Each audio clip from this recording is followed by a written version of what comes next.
This is VOCM Open Line. Call 709-273-5211 or 1-888-590-8626. The views and opinions of this program are not necessarily those of this station. The biggest conversation in Newfoundland and Labrador starts now. Here's VOCM Open Line host Paddy Daly. Well, good morning and welcome to the program. I'm Brian Callahan again, and this is Budget Day again.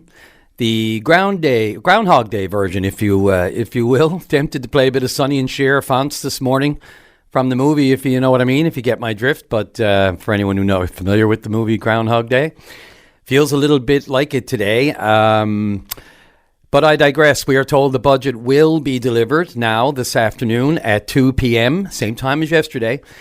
We shall see after yesterday's events. Now, I know yesterday I went into the newsroom right after the show, kind of, decompressed, slumped into a chair, looked up, and here was the national news channel with the split screen. On one side, a correspondent live reporting from Gaza. On the other side, of the split screen, fish harvesters jousting with an RNC police horse outside Confederation Building. It was a bit jarring. I'm not comparing the two by any means, but, it certainly got the attention of media across the country yesterday. And, why? Well, because of, as the government said themselves, the threat of violence yesterday. And there was some. There were confrontations, as you may have seen. 2 people at least, a protester and an officer, were injured. Saw the chief of police, Patrick Roach, right in the middle of it, being sort of pushed around by the wave of people. This all starts with raised voices, then it's arguing, then it's shouting, then pushing and shoving, and then one real shove, and away we go. But, resorting to physical violence, you heard the Premier yesterday, it's a different and dangerous road and different way of thinking. Don't get what you want, don't get your own way, put her up. Personally, I don't get it. Dare I say it's a Neanderthal way of thinking. I mean, it's all you got left when you give up thinking and talking, really. And that's exactly what's happened here. Frustration boiling over. I get it, the frustration. Don't tell me about the fishery. I've been covering it for 30 years, not just with VOCM, but, other media in the province. And I've seen it all, and it just always seems to boil over to this. And whether or not the threats of violence are eventually what, harvesters believe are the only thing that gets government's attention. And to do it when it comes to a head on budget day is another thing altogether. So they picked their spot, they made their point, and this morning, as you may have heard here on our VOCM, and Jerry Lynn Mackey, shout out to Jerry Lynn Mackey of VOCM News, who was up there bright and early this morning on Confederation Hill, right in the thick of it, even had an actual...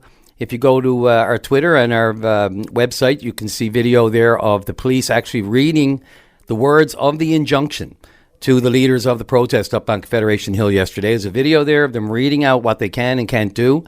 And in the end, the leaders of the protest, John Efford Jr. and Jason Spingle, over and over this morning, urging, quote, self-control, urging a peaceful protest, going to show more business people, not as one of them claimed to be called animals, but I don't recall hearing that anywhere in the media yesterday. I've heard it down south of the border, that's from sure, from a former U.S. president, but I haven't heard the people here described as animals. But I digress again. Maybe I missed it. There was a lot of media coverage of this yesterday, a lot of shouting, a lot of raised voices. Fortunately, it didn't come to anything, and that's not to diminish, the injury to one gentleman, reportedly broke his hip, and again, an officer injured. But, the whole issue, and I'm sure we'll get into it this morning, of bringing police horses up into a situation like that where, it's argued that the ante, you up the ante on either side, and that's what creates the extra frustration and the boil over, and people don't think it's necessary. And the next thing you know, somehow it gets close to physical violence when it really shouldn't even be in the equation. But that's enough on that issue. We know what's happening. It's happened. The protests happened yesterday. They're back up there on the Hill today. The budget is scheduled to go ahead this afternoon. We're told calmer and clearer heads will prevail this morning. And let's hope there's nothing to report, eventful-wise from outside the building. It should all be from inside the building today. In other news, I'm going to just jump onto a couple other things. We got several calls from, there's more than enough. It's not about me here today. It's about you, and we want to hear everybody's opinion. What happened yesterday and what may or may not happen today. Just quickly in other news, Parliament has voted down the Conservative motion to eliminate the carbon tax. Pierre Poilievre's motion failing yesterday in the House of Commons. And as well, let's see, and I mean briefly, you can go to that if you like. Pierre Poilievre's efforts to try, and not only his efforts, but several premiers across province, including our own, Premier Andrew Furey, still at this 10:30 hour, 11th hour, trying to avert or at least put some kind of pause to the coming increase in the carbon tax that's due on April the 1st. And speaking of increases, gas is up overnight 7 cents. Nice heads up on that would be all right, wouldn't it? As Patty has mentioned, and we all agree over and over, these secret last-second increases that no one knows about, but we have to try to put off fueling up or fueling up ahead of time just to be able to beat the price or to be prognosticators and and know when these increases are coming. So 7 cents for gas, furnace oil's up by almost 3 cents, diesel's up by almost 4 cents, stove oil 2.5 cents in most areas of the island, a little over 3 cents in Lab West. The only exception, of course, is propane, and that dropped by 2.7 cents per litre overnight.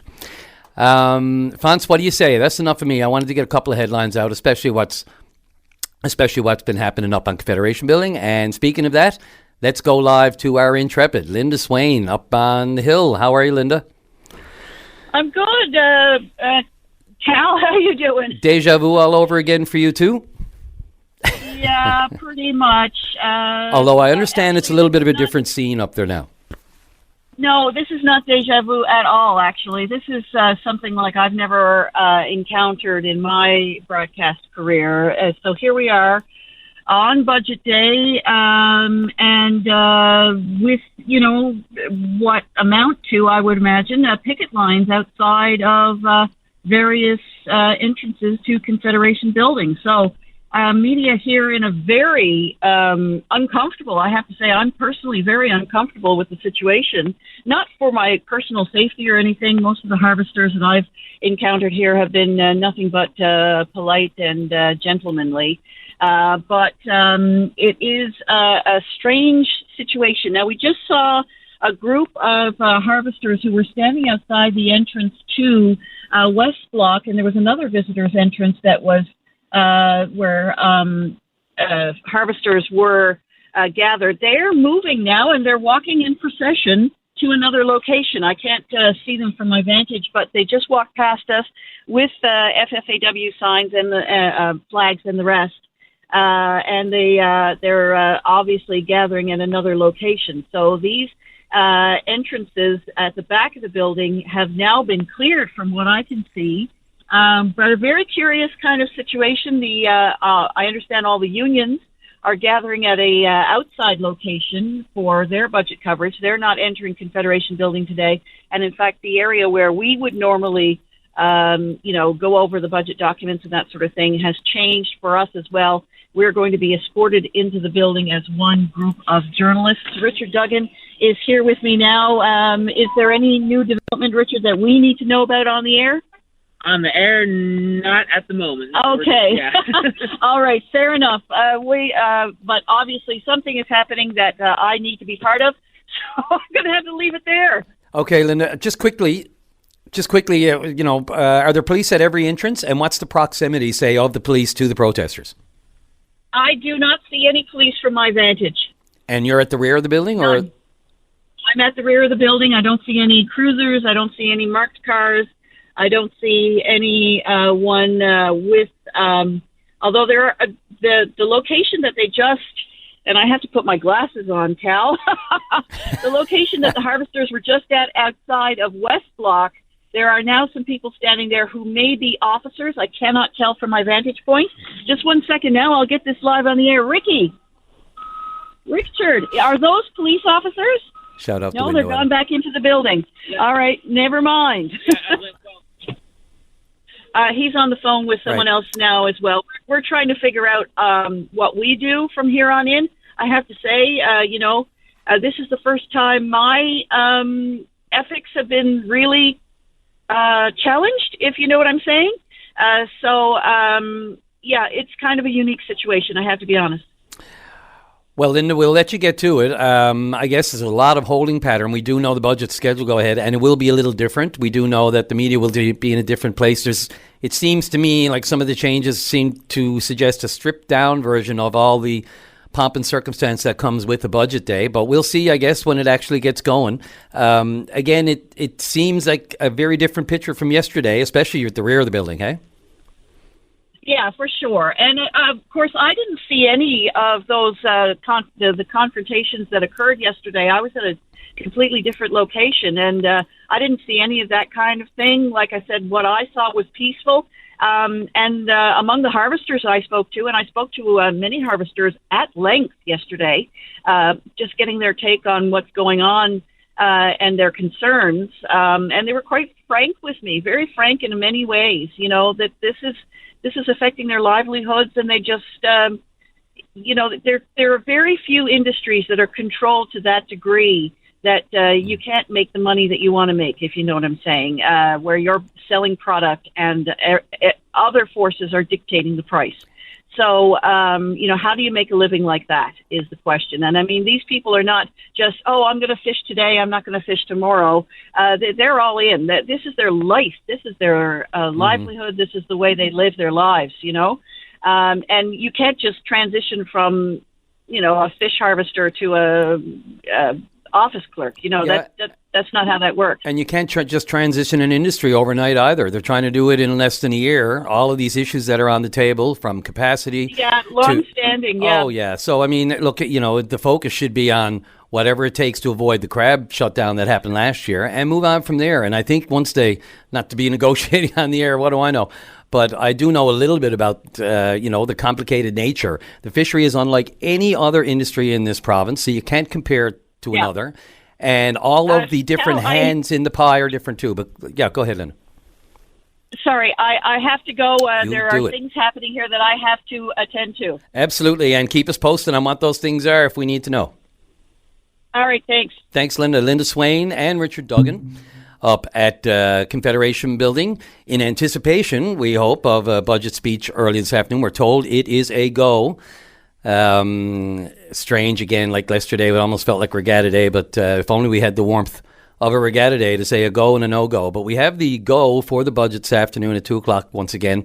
And Fonz, what are we doing here? Do you want to go right to dig in to the callers? Let's go to Conway Keynes on line 2. Conway, good morning. You're on the air. Yes, good morning. Long time no talk. Oh, Fonz, I think we lost him that quick. Okay, we're gonna reset here now after speaking to Linda live off the top.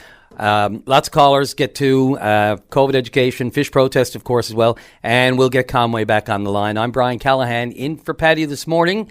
We'll be right back. This is Open Line on the VOCM Big Land FM radio network. Welcome back to the program. All right, as advertised, Conway Keynes, sorry we lost you there. You're on the air. Yes, Mike, good morning. How are you? I guess first of all, I'd like to congratulate all the boys in there on the hill on standing up for our rights. Too bad we all can't be there. I knows what it is to organise a protest and see it through, and all the complications that goes with it. So, but I guess I'd just like to put in my 5 cents worth on the way the fishermen are being treated, starting with where they're saying there's not enough plants in that. For me, I'm an independent fish harvester. I'm not owned by any companies. Me and the bank, I guess, owns my enterprise. And I've seen where I've been selling to the smaller companies here in, I guess, the rural outboard communities. And when I get ready to go at a different fishery, you phone one of the bigger companies and see if they're going to take your fish. And all of my other fish that's going through a small company goes to a bigger company. And then when you phone the bigger company and you say, yeah, I'm going at the Capeland. And they say, well, boy, I can't take your fish. What do you mean you can't take my fish? Well, I can't take your fish because you're not my boat. Well, geez, by all my turbot and everything that I've been fishing for the last 3 months, it's been going to your plant. No, well, you don't sell to me. No, but the company that I'm selling to is buying for you. Or you go to a different company and they say, well, we got our own boat, so we can't buy your fish. So all of us independent, free enterprise fishermen were being blacklisted, I guess you could say. Conway, that really does speak to the kind of way, especially independent harvesters' hands are tied in this, doesn't it? I mean, we know the rules are tangly at best, and that they restrict you from doing this and restrict you. But you just made the point, and it's well, simply explained, because the fishery, God knows, unless you're involved with it and you have some history with it, it is not easily explained how all the systems work. But you just gave one great example there of the hoops you might have to jump through, even though you might be saying, my fish is going to your plant, but it's not going to that plant directly. It's going to the processor who's giving it to that plant, so he can technically say, I'm not selling to you, or you're not selling to me. Yes.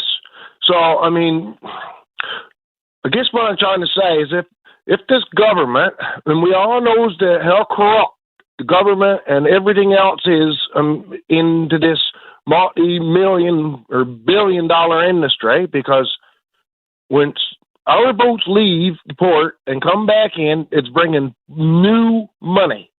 It's not recycled money, it's new money coming into our province. And if the companies can look up and say, well, I can't buy your fish because you're not my boat, then this is where the government is supposed to step in and say, listen, if you don't buy fish from all the boats that comes to your wharf, then we're going to renege or revoke your buying license.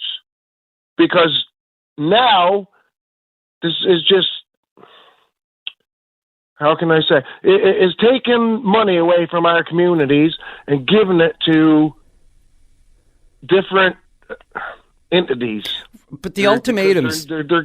The ultimatums, though, Conway, like you just mentioned there, if you stipulate that, you get on government, you're sitting down with the government saying, okay, well, I want you to restrict that company then from being able to take that, because they should be restricted from being able to buy. But these ultimatums are just going down the same old road instead of trying to work out an agreement with them. Now, I'm not saying you're saying to automatically do it. I know what you're saying. You have to address that issue. But just outright saying, that's it, you don't get to revoke, that just causes the animosity and adversarial nature that we're seeing right now, in my opinion. Well, this is what's going on, because I guarantee you that what happened to me and what happens to me being an independent fish harvester, or not owing any money to anybody, there's more than me on that hill that this is happening to. And this is why we want free enterprise. This is why the fishermen is saying, give out more processing licenses. Because there's fishermen that I have every outfit to go except for shrimp. And I had to leave my Capeland saying on the wharf because I can't go sell Capeland this year. And like I said, this is why people's frustrations are boiling over. It's not just the crab, where they're trying to cut us down to nothing, and the price of fuel is going up again now next month, and the price of bait is going to be going up again, and then they expect us to go out and fish. We don't have 1 million pound of crab over here on this side of the island. I got a handful of crab, but the handful of crab means the difference. And when your unemployment is gone and you got to find someone to go fishing, they needs that couple $1,000 next month before the lobsters opens. And then after the lobsters is open, we got to go at the Northern Turbot. And when it comes back, we got to go at the Capeland. You cannot make it on one fishery. And plants and the government have to understand that we, as independent fish harvesters, need them to buy our product. You cannot be turning boats away and saying, well, you're not our boat, or we want this much of this quota, and this plant gets this much of that quota.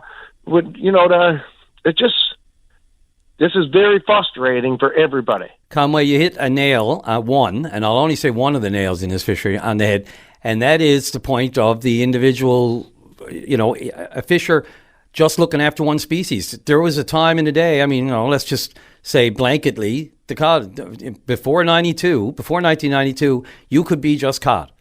And there were other times that you could just be crab, and times have changed, and the rules and the whether it's the federal rules around the actual TAC and quotas offshore, off the shore, outside of the province's jurisdiction, or the processing sector inside.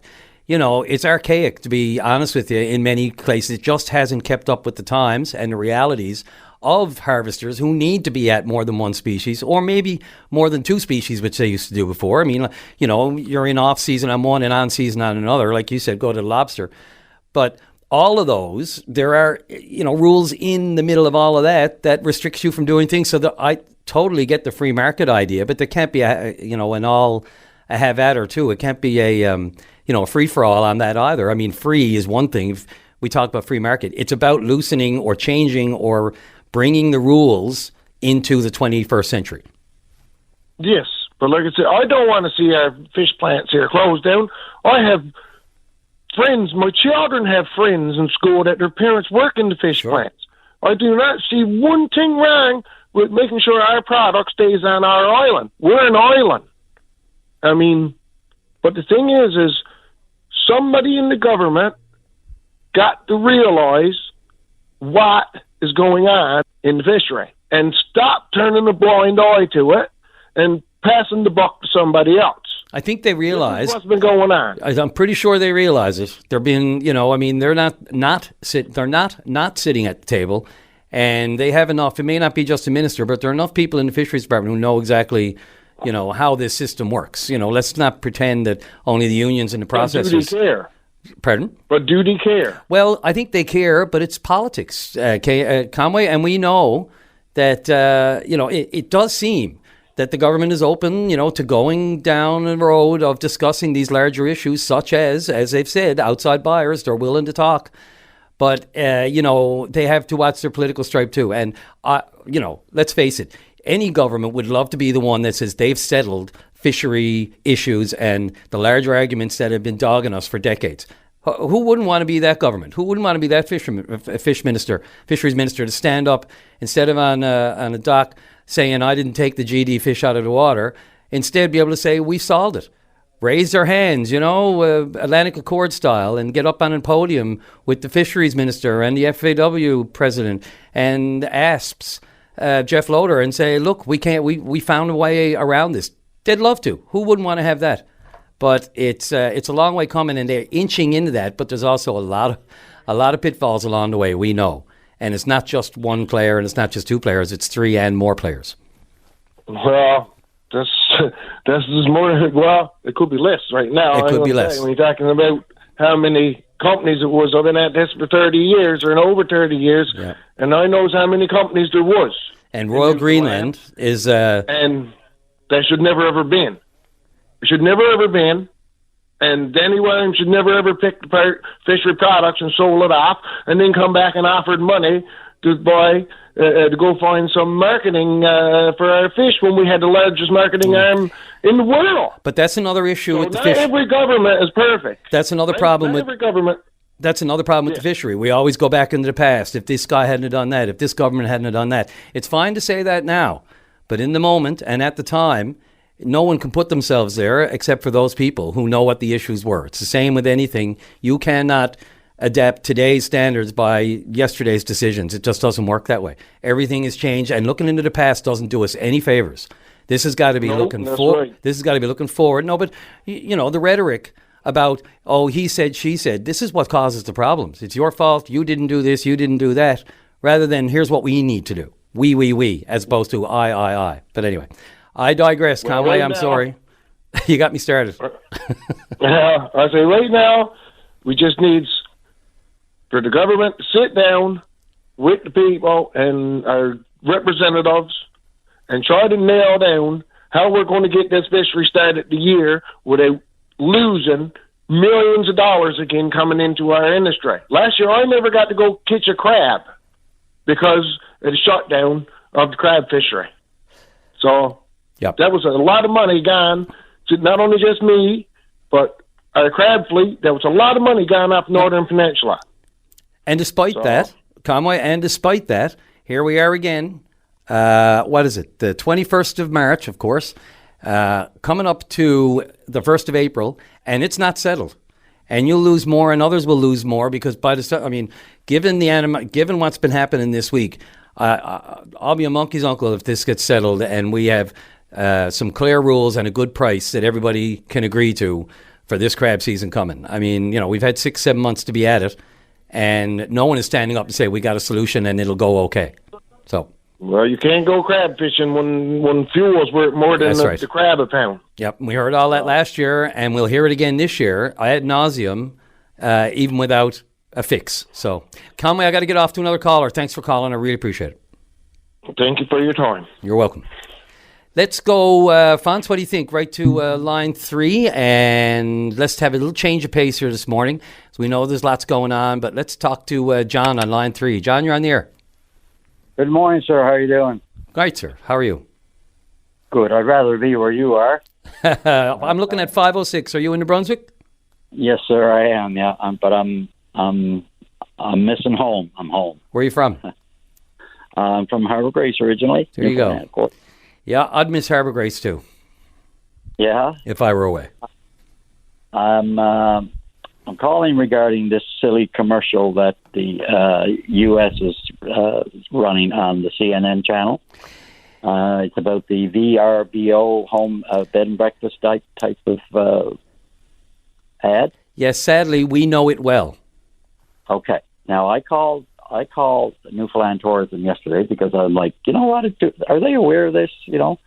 So of course they said they are. Yeah, we're aware of it. I said, okay. Well, I joined the site with searching for a number or an email that I could contact and complain, right? And I joined the site, and there's nothing. The only number or email that I can obtain was to rent the property. So I called Newfoundland Tourism, and I said, asked them, and they said, yes, they were aware. I said, okay. Who have you contacted in that company? Well, I'm not sure, but I know that we have been in contact with the company. I said, okay, who contacted the company? Well, I'm not sure. I said, okay, so how can you say that you contacted the company if you're not sure who contacted the company? Well, it came up in a meeting, and I know that somebody had done it. I said, okay, were you at the meeting? Obviously. I said, who can I contact that was at that meeting that would be able to pass me that information?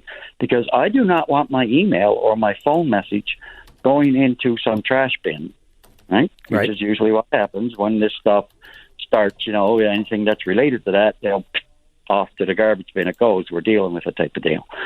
And no, sir, I could not get any information out of that young man, whether he is incompetent or just would not provide me with the information.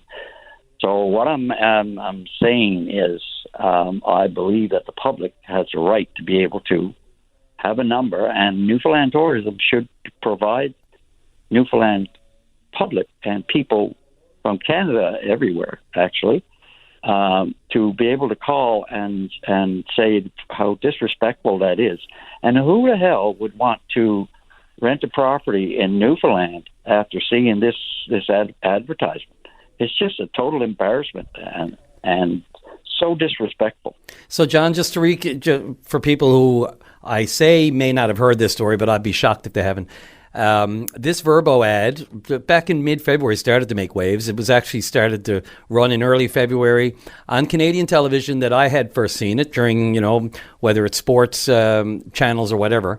And, of course, it's using Eyes to Buy, one of our most famous traditional wonderful songs, traditional Newfoundland songs ever, and they're using it, and they have been using it in a Verbo ad that sort of suggests, here's a chicken or a farm that the dregs of worst case scenario for your vacation, with Eyes of Eye playing underneath it, versus this beautiful condo that it's the same old thing. You look at a toothpaste commercial. First commercial, she's not even smiling. Second commercial, used a toothpaste. Now she has a smile, let alone the teeth are white. So it's the total juxtaposition of using Eyes to Buy, and in a really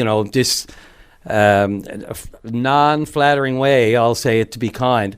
Now, it was only running on Canadian television, John, and the Newfoundland government did reach out, and the Expedia Group, which actually is Verbo's parent company here, they contacted the province, and they had promised to remove the ad from, quote, Canadian television. I, like you, have seen it. I saw it on CNN last night. It's sort of, I roll my eyes and I turn it. I'm wondering if people are noticing it too, and I'm sure they are, like yourself. The question is, I guess, can we get it removed from all of their advertising? I mean, I don't know if they just thought only people in Canada see our ads, because we know that's not the case. International tourists all over the world, and they see those ads too. So I'm not sure if the provincial government is following up with Verbo on this. Maybe we can ask the question, because it hasn't stopped. The ad is still running. And, of course, they have contracts, of course, with television stations and that sort of thing, and different media groups. So, you have a contract and you continue to run the ad. I mean, even Senator David Wells was in on this, called it condescending. He had been posting screenshots. So it's well in our, in our bullseye. It's just that for a while it settled down for a while because the ad stopped running on Canadian television. But as you have pointed out, and I've seen as well, and I'm sure others are, it's still running on national, on U.S. television at least, and possibly others. We just I don't have access to all those other channels, but so it looks like the issue is now it's been removed from Canadian television. Whether or not they'll remove it from other television stations in other countries is the question. Well, I'm sure it's in more countries than just the USA. But what I'm asking is it possible for yourself, with your connections, to obtain a proper email that a person could complain directly to this company? Because, like I said, I don't want my email just being thrown into the dump. No, I hear you. I could try searching. We're blocked for calls. I could try to do it while on a break here, but my go-to, Google being what it is, Expedia Group is the parent company. I would just normally go to that site and look for contact information. Normally there's a media contact, and then we could contact them. But I'd be shocked if there's not an email, a general email there, or a phone number. John, I'll try to get you something. Fonz has got your number there. I'll try to find you a number and or an email, and if I do, and when I do, we'll get in touch with you and send it off to you, and I'll even share that here on the airwaves. Okay, I was listening to your last caller there, and you said something that really made me chuckle. My next to me oldest brother says, he always says, listen, don't get me started. And, okay. Well, sometimes on this show, we need to get started. I don't mind something getting me started, just to rev up the engines. And I can get started pretty easy, too. Yeah, it sounds like you have the potential as well. So hopefully I can talk you down there a bit and get you some information, and you can get some answers, and maybe you can share those answers with us. I'm sure we'll follow up on it, too. It's been on my mind, the fact that this ad is still running in your face on CNN or other stations in the U.S., so best to put it back on, revisit it, check with the government, see if they're making some overtures that way as well. I'll do that, and I'll check out this Expedia Group, too. Thank you very much for information. Have a great day. You too, John. Take care. Take care. Bye. All right. Up to the break there, Fonts. Let's take a short break, and we'll be right back. Linda Swain is back in studio with me for an update on what's happening up on the Hill. We'll be right back. Welcome back to the program. In studio with me now, Linda Swain, all the way back from, Jesus, long trek back. You must be able to do that in your sleep now, back and forth to the Confederation Building. For sure, and I'm not even sure if my microphone's on there. There we Not that you couldn't be, do it in your sleep before this week to the Confederation Building. Yeah, we've got an unusual set of circumstances today, as we did yesterday. So this is kind of a first for me, a first for an awful lot of people. So The protests continue at Confederation Building. The unions have decided that they're going to, do their budget lock-in off-site.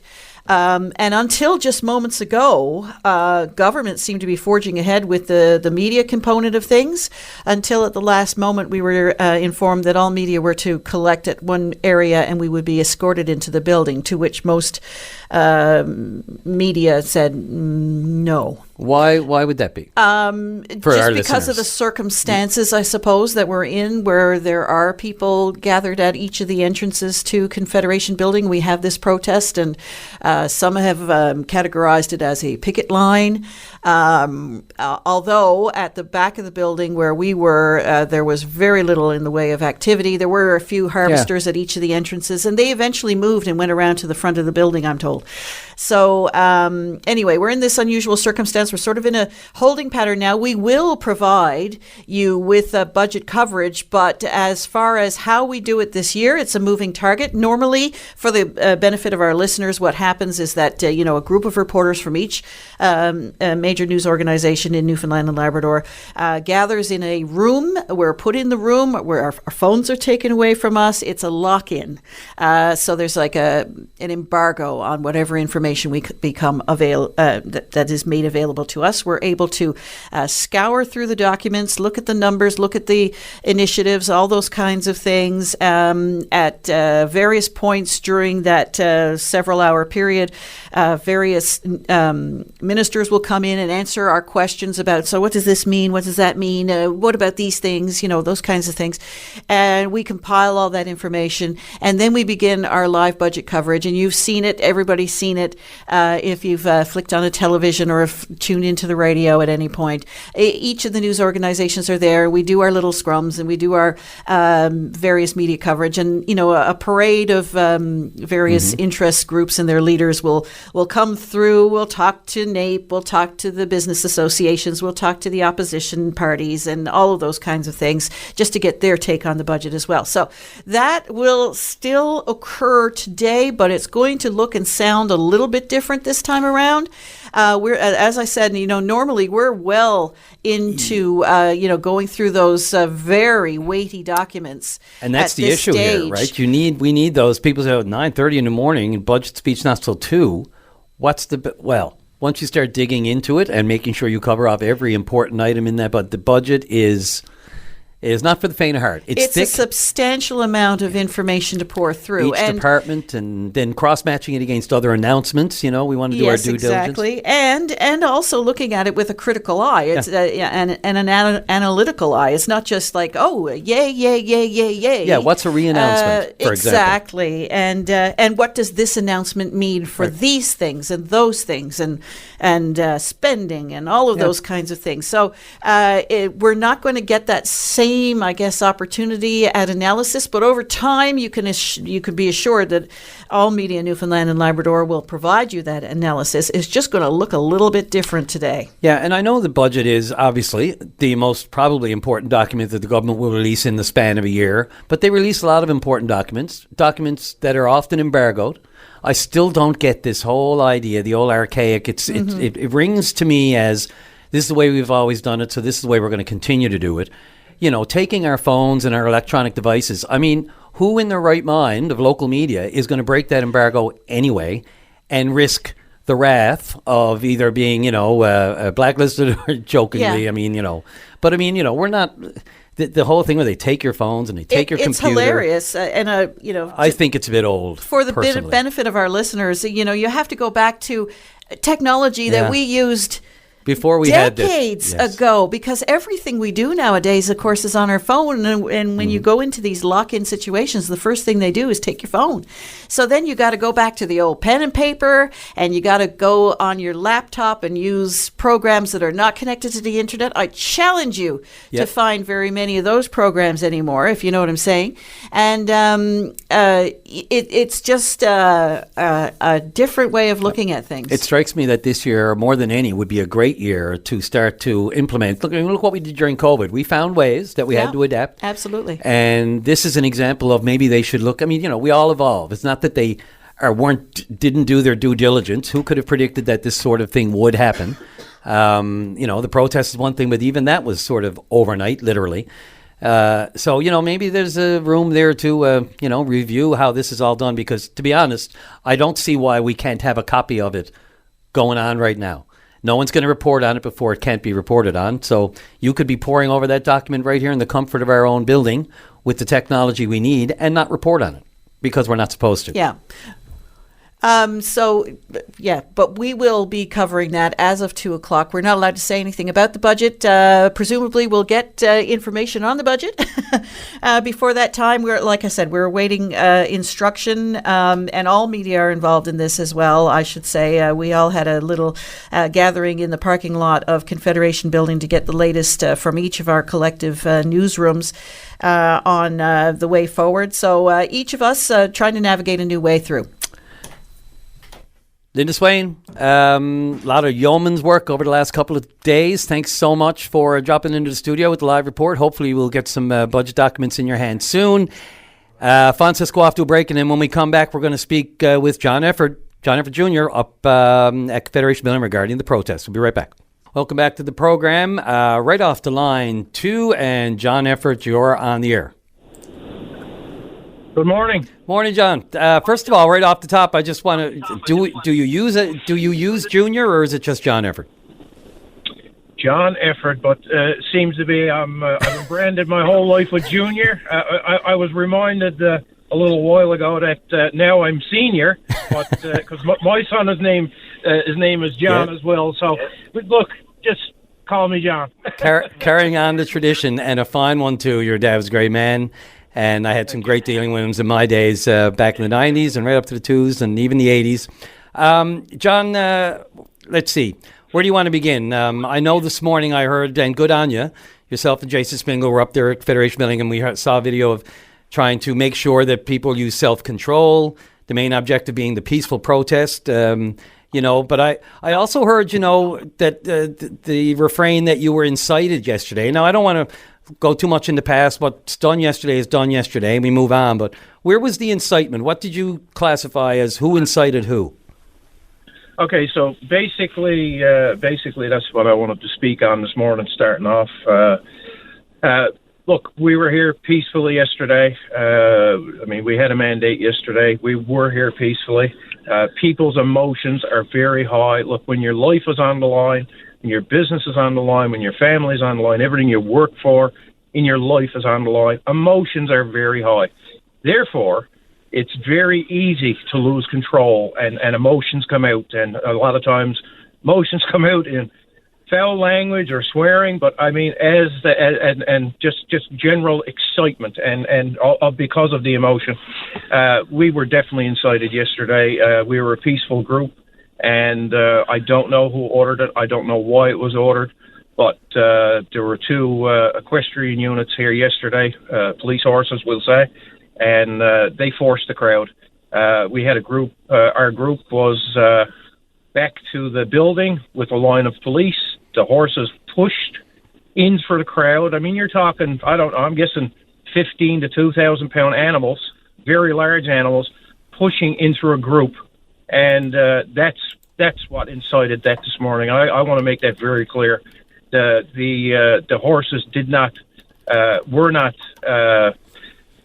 trying to clear a unruly mob. They were pushed into a peaceful crowd. Yeah, and I mean, look, the question will be, I had more than enough messages and emails last night asking me about the situation with the horses. Now, the RNC themselves issued a news release.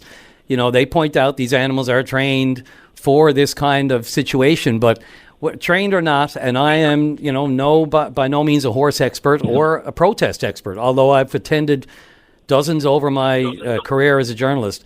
I don't know if the word incite kind of rubbed people the wrong way. The issue is they did bring in the horses. Now, I also saw some protesters actually hitting the horse on the face, on the nose, hitting the animal. And I know what you're saying about frustrations, but, there are 2 parties here, one being the horses that were there too, and I agree with you in many ways.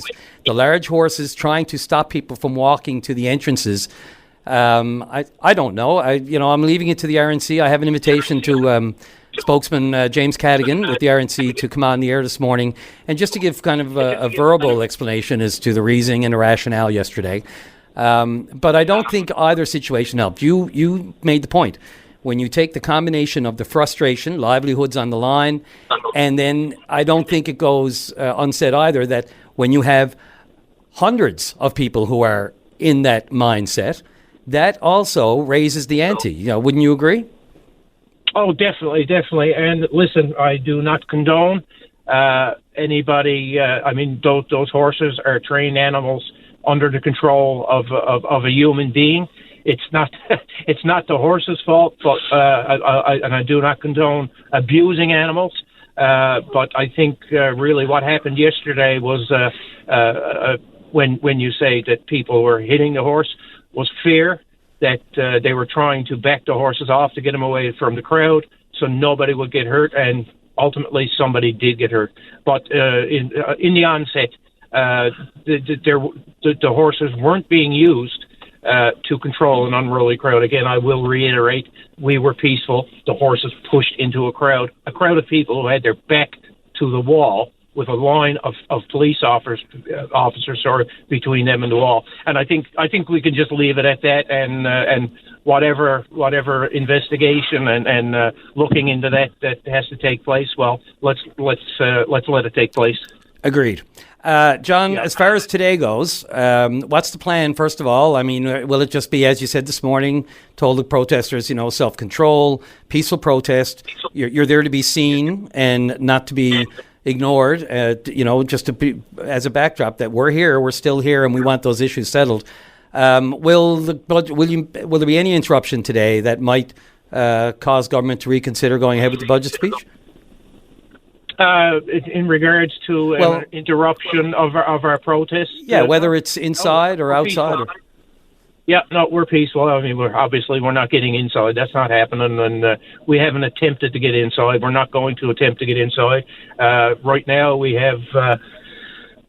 I can't even guess the amount of police officers that are here in full riot gear, with exposed weapons, shotguns, military-style gear, shields. I haven't witnessed anything like this in my life. I don't know whether to call it on call. I don't know what to call it, but it's scary. It's very scary. I have never seen anything like this before. I've spent a few years in Montreal, and Montreal, as you know, is the home of the protests, and protests in Montreal usually get a hand pretty quick. And I've never seen the level of security, police presence, and that's here today. It's just jaw dropping. I wonder if the speech, this morning, the words to the protesters could have been said to them yesterday. Look, we came here. I didn't think that it would have to be said, but I did allude to it several times yesterday when we were talking. This is peaceful. We're not here to get hurt. We're not here to hurt anybody else. Be polite.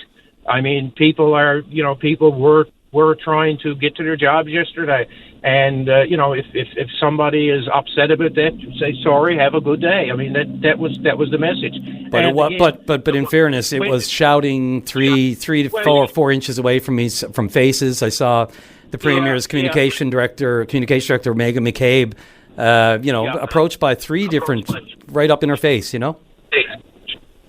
Yeah. Okay. Yeah. I do know. I do have some background, and again, I did a little bit of investigating as to what went on there, and I find it strange that there were several entrances with a very, very small presence of our members, and actually one of the entrances being the entrance that typically they always use. The entrance that they used at this particular time was an entrance that they never use.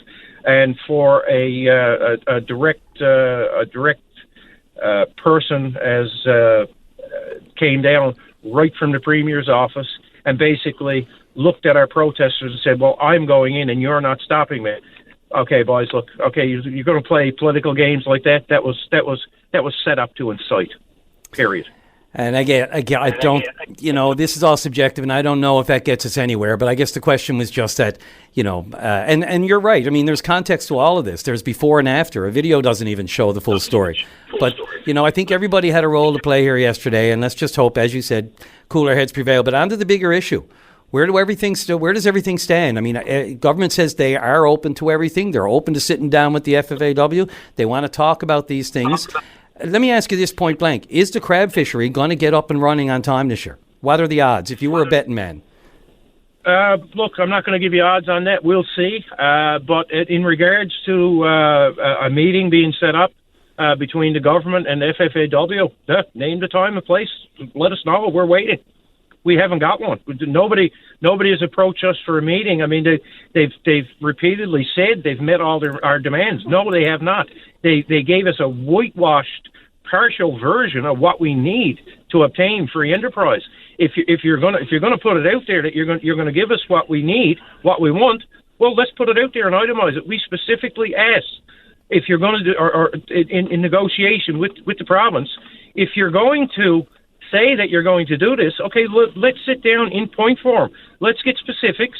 Then when we get to specifics and we agree, we make a commitment. That's negotiations.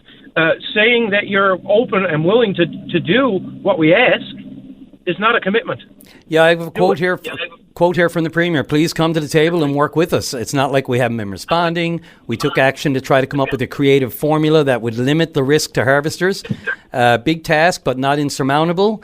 There's nothing we don't have the courage to take on, but we want to do it with the FFAW to ensure we're meeting the needs of harvesters. Is that all just talk, or do you believe it's genuine to at least sit down and get past this first hurdle, which is to start this coming crab season? Listen, I made it quite clear this morning. You heard me on the steps. Yes, I sir. have Jason Spingle from the FFAW. He is the executive director sitting right next to me. And I will speak and say, Mr. Premier, Mr. Minister, we are ready. We've been ready. We're ready now. And Jason, again, is right next to me. Jason, do you want to speak and say the same thing? John, I'll tell you what, if we're past the break, if you can hang on, I'd love to have a chat with Jason Spingle after the break. Got a couple of callers, but if you can hang on, we'll get right back to you after the news. Yep. Perfect. Okay, we'll put them on hold, Fonts. Go right to Mr. Medora, who's standing by patiently in the newsroom. We'll be right back. This is Open Line on the VOCM Big Land FM radio network. Welcome back to the program. Brian Callahan on Open Line and for Patty this morning. And let's go back to John Efford and Jason Spingle, who are up at Confederation Building, outside, of course. Just before the break, we were speaking to John. John, you were going to hand over the phone to Jason. Jason, are you there? Let's give John one more minute now. Yes, Just sir. Give John one more minute. Sorry to take Jason's time, but he'll get some. Also, the thing I wanted to speak about, let's say the government is trying to put some dissent in amongst our group, saying that we're a splinter group. But look, we're not a splinter group. When it was convenient for the Premier to do his cross Newfoundland tour last year and talk to the fishermen, he could talk to the fishermen then. When it's convenient or not convenient for the Premier, he will talk or not talk to the FFAW. So here we have it. Mr. Premier, we have a fisherman, a fish harvester who is a member, who is the FFAW, and we have an executive member with the FFAW sat in a vehicle together talking. This is not a splinter group. We are the FFAW. We are represented by our membership. Mr. Premier, please hear us. Thank you. Thanks, John. Jason, something to add? Well, only that I totally agree with everything John has said. And, we had a 2-hour, I just reiterate that John and myself had a 2-hour meeting with Minister Lovelace and the representative with the Premier's office, among other officials. We made some ground, we made some understanding, and I thought we were going to get an agreement. Unfortunately, we just couldn't get there. What I would say is, again, I think what we need now, or what I know we need, is myself and John, Greg Purdy, and the Premier has to be in that meeting. And we're here, and that's what we need right now to get this issue settled. There is a solution there. So, like I said, just John outlined everything perfectly.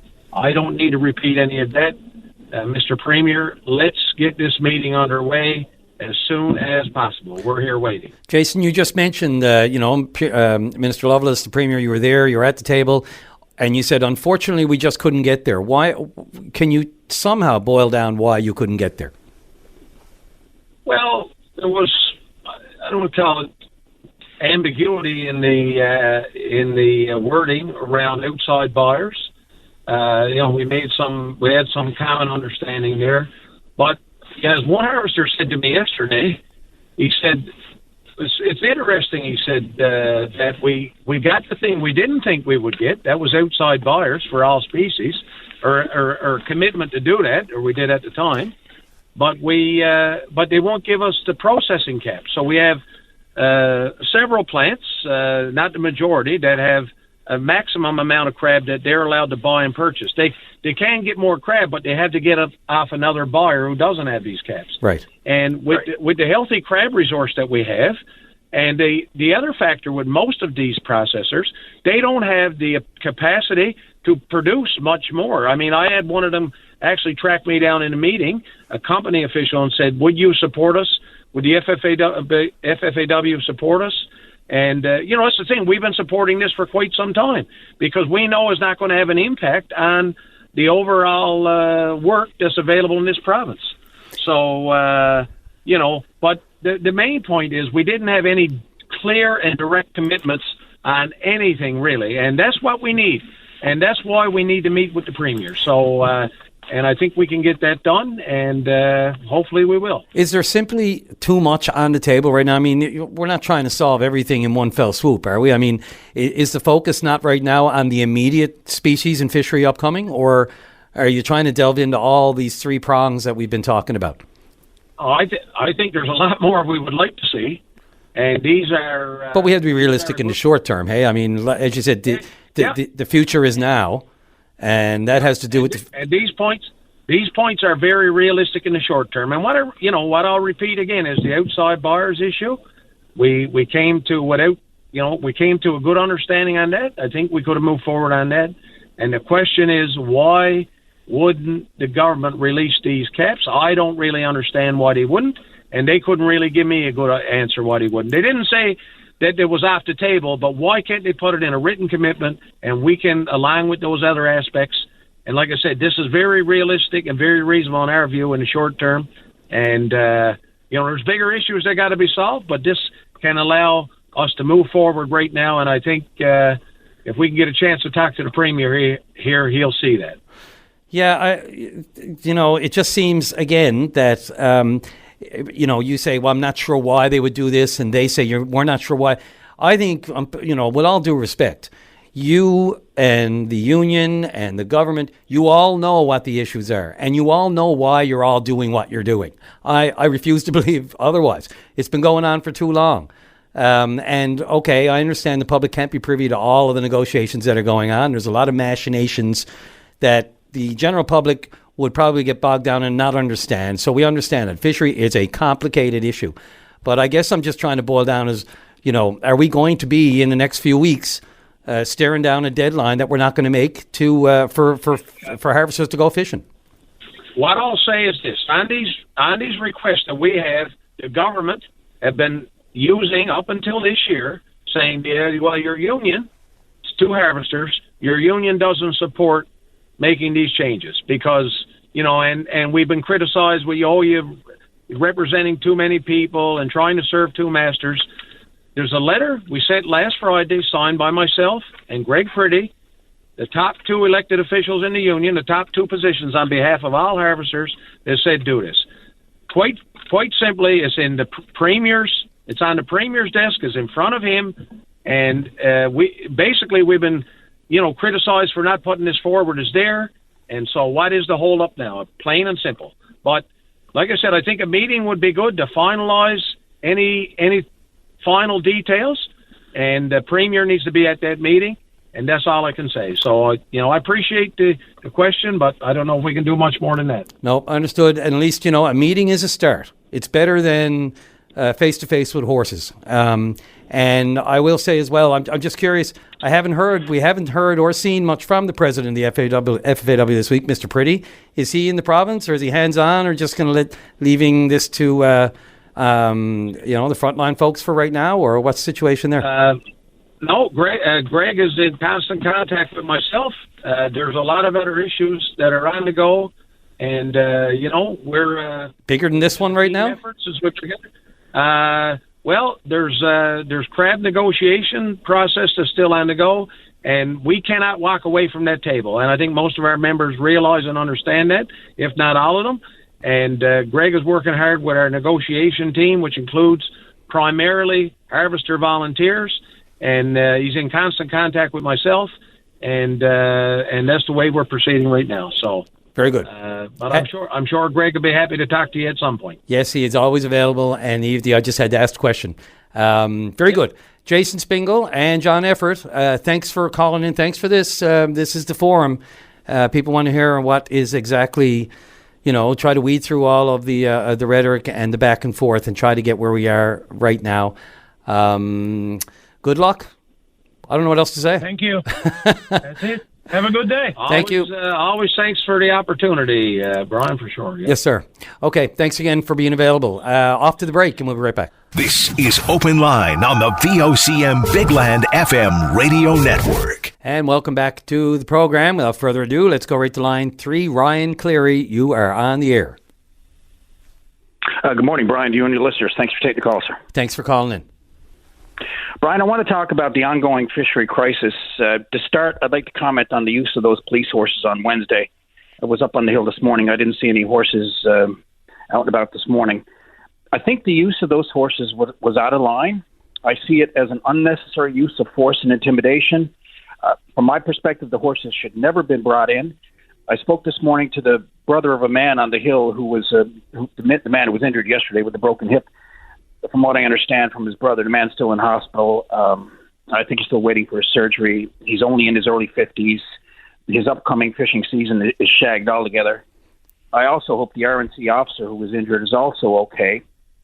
I guess my main point is that 20 years ago, Brian, I think you know this, when those horses were introduced by the Royal Newfoundland Constabulary, and Brian, I have the greatest respect for the force and for the members of the force, but it's one thing to face a police officer. It's another thing to stand up to the 1-ton horse he rode in on. Those horses are beautiful.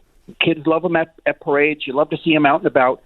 But people have to realize that those horses are trained they're trained so that they just as soon walk on a crowd as welcome a crowd. So my point is that I think it was an unnecessary use of force, and it was an unnecessary use of intimidation.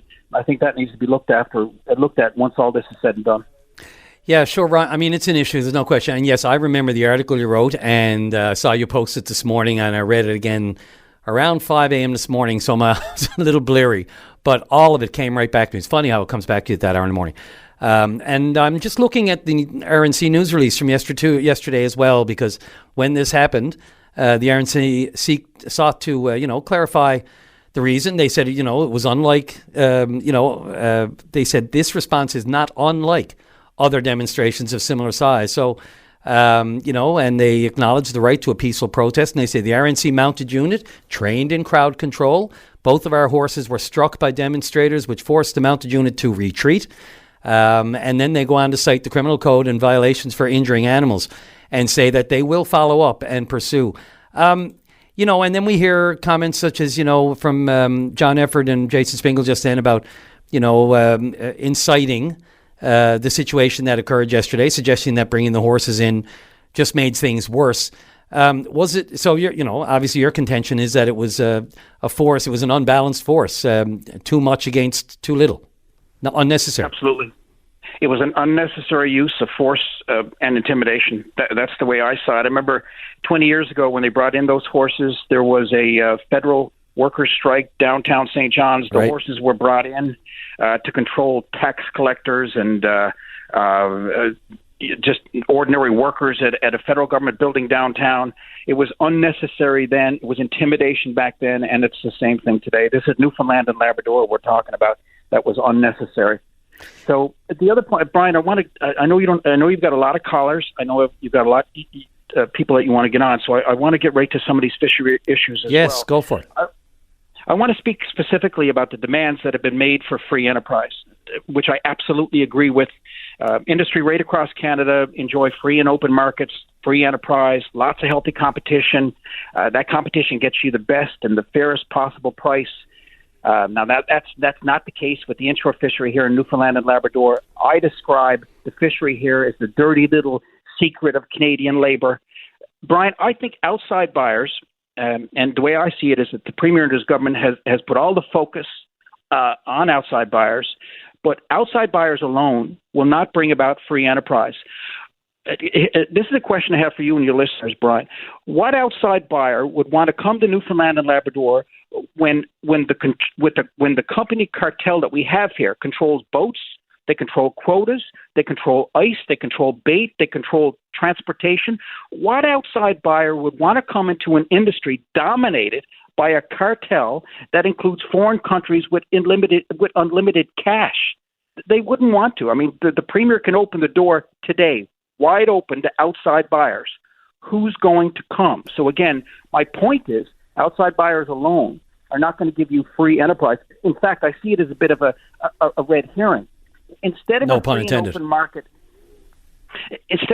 open market, setting the price of fish, we have a legislated price-setting system. So from my perspective, any legislated pricing system that replaces the free market must guarantee both sides a fair price.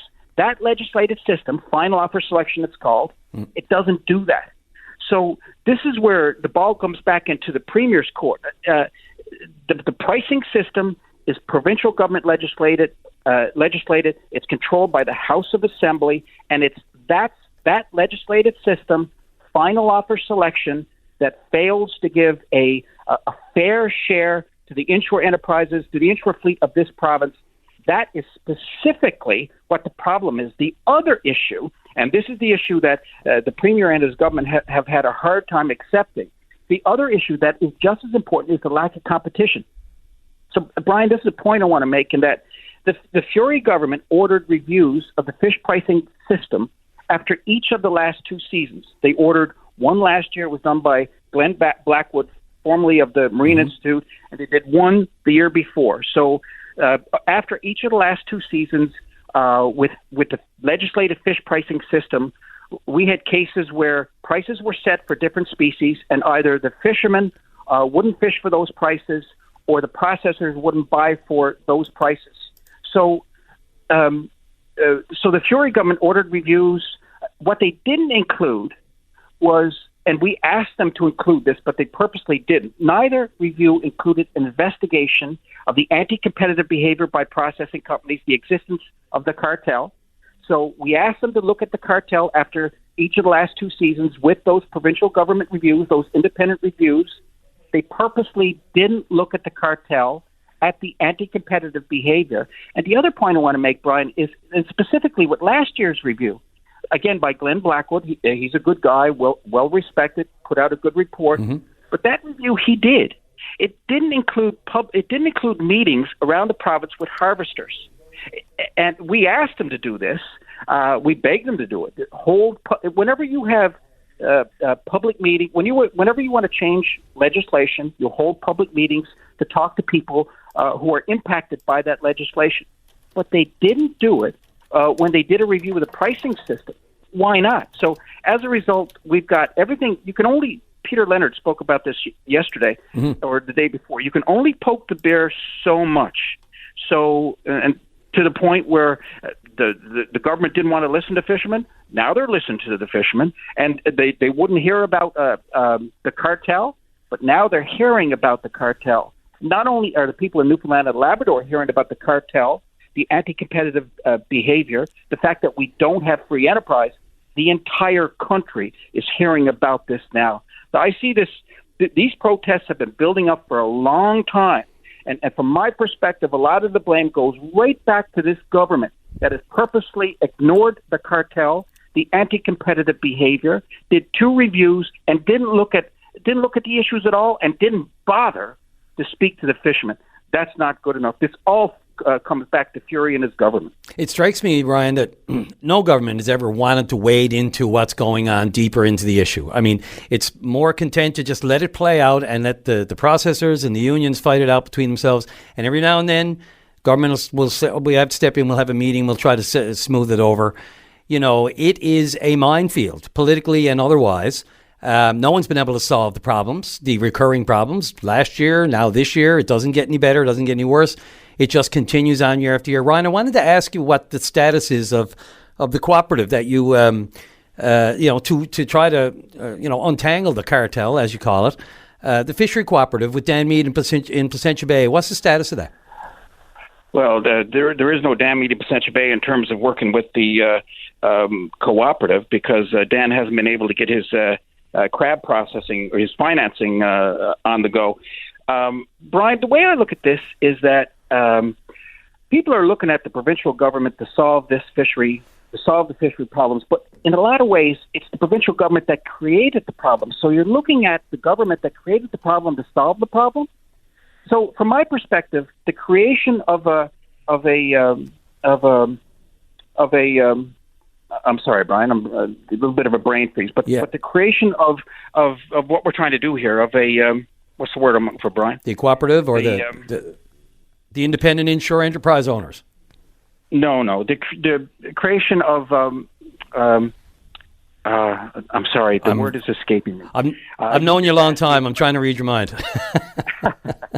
You just asked me about the cooperative. You just asked me about what we're trying to do here in terms of the fishery cooperative that you were trying to form. In terms of the co-op, so we're looking to government to solve the problem in a lot of ways. The government that created in the first place. Right. We see the cooperative as a way for the inshore fleet enterprise owners to become masters of their own destiny. If fishermen, the harvesters, get to the point you form a cooperative, you get to the point where you have your own plants. You don't have. There's no issues with transparency. There's no issues with minimum negotiated price. Yeah, exactly, because the inshore enterprise owners become masters of their own destiny. Yeah. That's what a cooperative can do. That's what we're trying to do. The challenge has been, right off the bat, we need a plant to process fish from our members. No plant in this province will deal with us. Absolutely. I've contacted everyone. I've contacted Jeff Loader on behalf of the ASP, whether or not any existing plants in this province would deal with our product in terms of getting paid a per pound fee. Right. It won't have anything to do with us. We're going to make applications for our own processing license. We're moving forward in baby steps, but quick baby steps, and we're going to get this done. But the message to your listeners, the enterprise owners listening to this, is that the cooperative, again, is a way for enterprise owners to become masters of their own fishing destiny. That's what has to happen. Yeah. Again, I'm going to repeat myself, but expecting the province to fix the problem when it created the problem with the legislation, the Fishing Industry Collective Bargaining Agreement, final offer selection, why that's not going to happen. A cooperative gives fishermen a way to do it themselves. Ryan, I am, as you mentioned, close to right up against the break, but I just wanted to go back. You mentioned that no plant will do it. I know it's a loaded question. It'll probably take a lot longer than a few minutes to answer it, but if you can boil it down, why won't any other plant step forward? Maybe they don't want cooperatives to work because there is a cartel, because the cartel doesn't want a new player coming in. For all those different reasons. Fishermen catching their quotas, processing their quotas, selling directly to market. If you were a member of the cartel, would you want that to happen, Brian? Yeah, it's a juggernaut that doesn't seem to, on one hand, we want change. On the other hand, nobody wants to dive right in. Yes, sir. And that's another point that you made. I mean, for years, people roll their eyes when they hear about fishery issues or whatever. You talk to government officials and they don't really want to get into it. They don't really understand it. Well, I tell you what, it's time for everybody to understand what's going on with our culture industry, our most important, our historic industry, our iconic industry. It's time for everybody to get our heads around this. The final point I want to make, Brian, is these controlling agreements. That the other way that the cartel controls inshore enterprises is with financial agreements / controlling agreements. There needs to be the federal government, the federal Liberals, the Conservatives have pushed for something like the federal the Farm Credit Loan Board or the Farm Loan Board. We need something like that here, whereby enterprise owners can go to a federal loan board and not the processors themselves to get the money that they need to buy enterprises, to buy gear for whatever they need. That must be addressed. Ryan Cleary, great to hear from you. All your experience and your knowledge in the industry and what you're trying to do with CNL. Good luck. Thank you, Brian. Thanks. Ryan Cleary. All right. Sorry, Fonts, off the break, but you're going to hate me after this week. Let's get off to break, and we're right back with the Mayor of St. Mary's. Steve Ryan is on hold. This is Open Line on the VOCM Big Land FM radio network. Welcome back to the program. Just joining us, of course, just a quick update. So the budget, the go, no-go call, so to speak, a regatta version was made up on Confederation Hill this morning. Looks like the temperatures are still chilly, but the winds, if you know what I mean, especially the hot air, has died down a bit up there. So it looks like the government has said the budget is a go for this afternoon. We're still just working out the finer points of how media are going to cover it. And once we, that's probably neither here nor there to the general public as long as it comes out. We can't report anything until the minister, Siobhan Cody, finance minister, starts speaking in any event scheduled for 2 o'clock this afternoon. So just a heads up on that, the budget is a go. And we'll have all the details as soon as the finance minister begins speaking. Off to line feel one. Like I should be playing up the pond, though. Should have planned that better, shouldn't I? Should have. No, Anyway, not you, me. It's all good. No, it's all good. I should have been on top of it. You didn't see it coming. Steve Ryan, Mayor St. Mary's, you're on line one and on the air. Hello, Ben. Thanks for having me on this important issue. No worries. Thanks for calling. Well, I'm just going to try to make my case for the town of St. Mary's. And first, I'm going to put it out there. We are a solution to this problem. I'll make my case, and then I'm going to let everybody decide for themselves at the end of my case what everybody, your listeners, think, and if we are a solution. So just give me a few minutes, and then any questions, I'll be glad to answer them for you. Sure. Like I said, I'm the mayor of town of St. Mary's, and like I said, when I say St. Mary's, this is Route 90, this issue here. St. Mary's plant is in St. Mary's, but right from CBS to Trapassi, we have employees.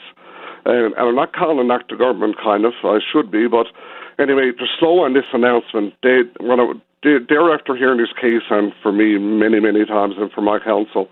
And also the opposition. They're not very on the ball with keeping the government's feet to the fire with this. They come out when it's appropriate for themselves to get votes, but they should really be more involved in keeping the government's feet to the fire.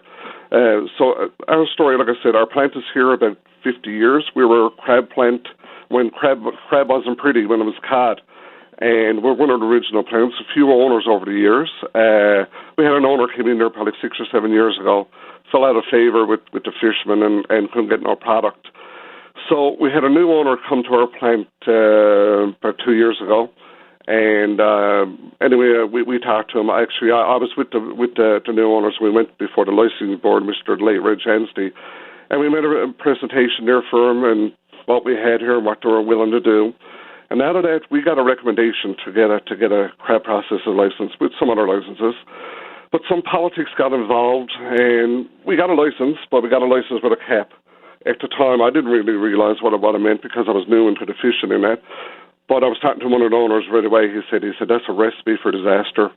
And I learned it quite quick last summer. 2.5 cap, Canada Day weekend. We had our cap reached. Department of Fisheries came into our community on a 4:30 on a Friday evening on a long weekend and locked up the crab that was on the wharf, locked up the crab in the trailers. And our MHA got involved on Canada Day, which she's after going out on a limb for us. And we struck a deal to do some overflow from other plants. And at the end of the day, we done almost 6 million pounds of crab. That was overflow. We helped out the industry, and we done some overflow from other plants. In September, I invited the Premier and the Minister to come up and have a look at what we have here and what we have to offer. They came. I invited some fisher people to sit down to the table, over 20 fisher people, and they every one of them got to have their say with the Premier, I got to say, and the Premier was quite, he listened. He said, like he said, he's new to the industry too, and he's learning.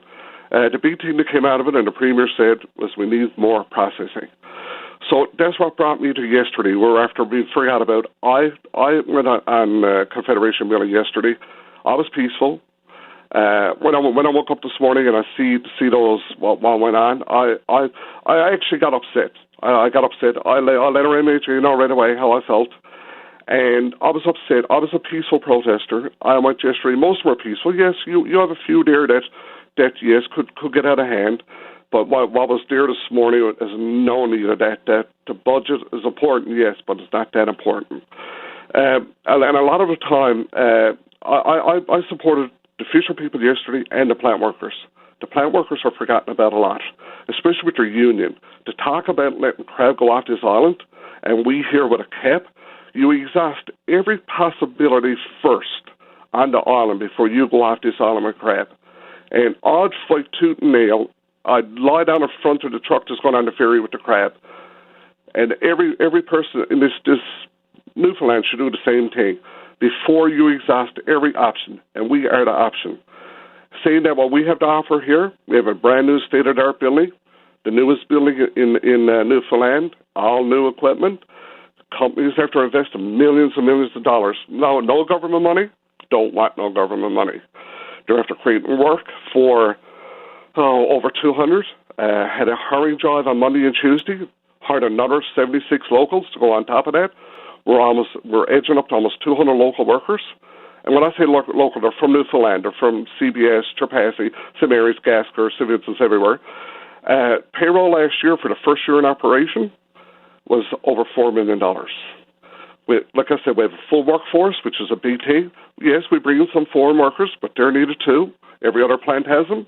Every Tim Hortons have them. They stress about foreign workers. Yes, we do need them, but we're after cutting a lot of foreign workers from this year to last year. Another 75 local workers. We have a new model. We pay $23.50 an hour. We're the highest paid plant on the island. And remember, and I want to tell every member this, open your ear, and every governmental official, we are not a member of ASP, and we will not be a member of ASP in the future. Remember that. We are not a member of ASP, and we will not be a member of ASP in the future. What we have in the coming season, why I say we're going to be a solution, it's happening in 2 weeks. We're going to have an increase in quota. That increase in quota has been fought by some of the other plant owners. I'm a business person. No business person in their right mind would turn away business. They're turning away business because they can't handle the business. No other reason, but they cannot handle that business. Right now, last year, we had crab that's left in the water. Fishermen left crab in the water. That's lost revenue for them. That's lost revenue for the province. That's lost taxes. That's lost revenue for me as a business owner. We had millions of pounds dumped, and I'm going to say millions of pounds. The number put out there was 300,000. The number was millions. You could add on another zero or a couple of zeros. It was millions. I got pictures yesterday on Confederation Hill of the crab in the dump trucks that was being hauled away and being dumped. Disgraceful. And our plant shut down here on Canada Day weekend, and boats tied up. The last 2 weeks of the season, we done no production because we had our cap reached, and they were done with the overflow in other plants. It's just not acceptable. What happens tonight if something happens to one of those plants? God forbid I wouldn't want to see a plant burn. But it's known they do burn. What would happen if one of those big processors doing 25 million last out tonight? Where would we be? What would the solution be? We're limited out on our processors right now. We need more, and not just us. Probably need another plant with a cap left. I think we're after making a good case for what we want, what we need. But if the government lifts the cap, it's shown that the government owns this fishery and they're willing for free enterprise. If they don't lift the cap, it's shown that the companies have too much power in the fishery and in the government. And that's after getting scary for me when I'm after learning. And like I said yesterday, Ben, I said on NTV News, we are ready in St. Mary's. We have the plant, we have the equipment, we have the workers, we have the support all around with businesses. Bring on a cap lift and bring it on, and let us prove to the people of Newfoundland and to the government what we are an immediate solution right now, Ben. Right now, tomorrow, if the crab industry open up, we're ready to roll. I'm sure there's people probably saying at the radio, it's Brian Callahan here this morning too, by the way, Steve, just so you know, and not after Okay, Brian. someone will mention it to you after you get off the line, you go, oh, and you'll feel like, yes, I will. and you might feel bad. So that's the only reason I didn't want to interrupt you. It's all good. Ben Murphy's a great man, who I assume you're referring to. Yeah. See, I assume you're saying the rubber hits the road if government, releases that cap. Now, we do know that the province just this week has said that they're going to, they will, capital letters, bold letters, increase processing capacity in the snow crab industry prior to the start of this season. But, of course, they're reliant on the feds. I say the extent of that and how you go about it and the mechanism to get to the increase will be only informed by the TAC, right? The total allowable catch, which, of course, is that dichotomy that the feds take care of that and we take care of the processing side. But trying to find a way to word it. You talked about ASP right off the top and a lot of things you mentioned. Why do you think the fact that you have no affiliation and no association with ASP, the Association of Seafood Producers, who, by the way, we're going to call a news conference this morning. I believe they're just going to issue a statement now this afternoon on this whole issue, well, at least for this week. Why do you think that curries favor with harvesters if you make sure that they know you've got nothing to do with ASP? Because that's a part of, if we're not a part of ASP, we're not controlled. And that is the problem in this industry. The other plants are all into an agreement, or this we call, like Ron said earlier, a cartel. They have control. If we're not a part of them, we don't have to say pay per pound what they pay, charge per pound for bait. Those other group, the cartel, like Brian says, now I'm after saying it too. They have an agreement. They have an agreement on everything. You can't get one fishing person now to leave one company and go to another. We have threats to fisher people that sold to our plant in St. Mary's last year that not to come back. We will not take your crab. That is not fair enterprise. Steve, it strikes me that maybe you and Ryan should get together. They were having trouble with the plant in Placentia. Are you open to this fishery cooperative and CNL? Yeah. I'm after talking to Ryan. But I had a feeling. Right now, we have a cap of 2.5. We're open to nothing. 2.5. Canada Day weekend, we stopped production at our plant. Fishery stopped our production at our plant, actually. Our workers had 200 hours. That shows you what 2.5 million pound of crab does for you. Yep. We just want to play a fair playing field. The big guys don't want us on the playing field. No, they don't want us standing near the playing field. But we are competition. And Elisa proves we are competition for those big guys because they do not want us.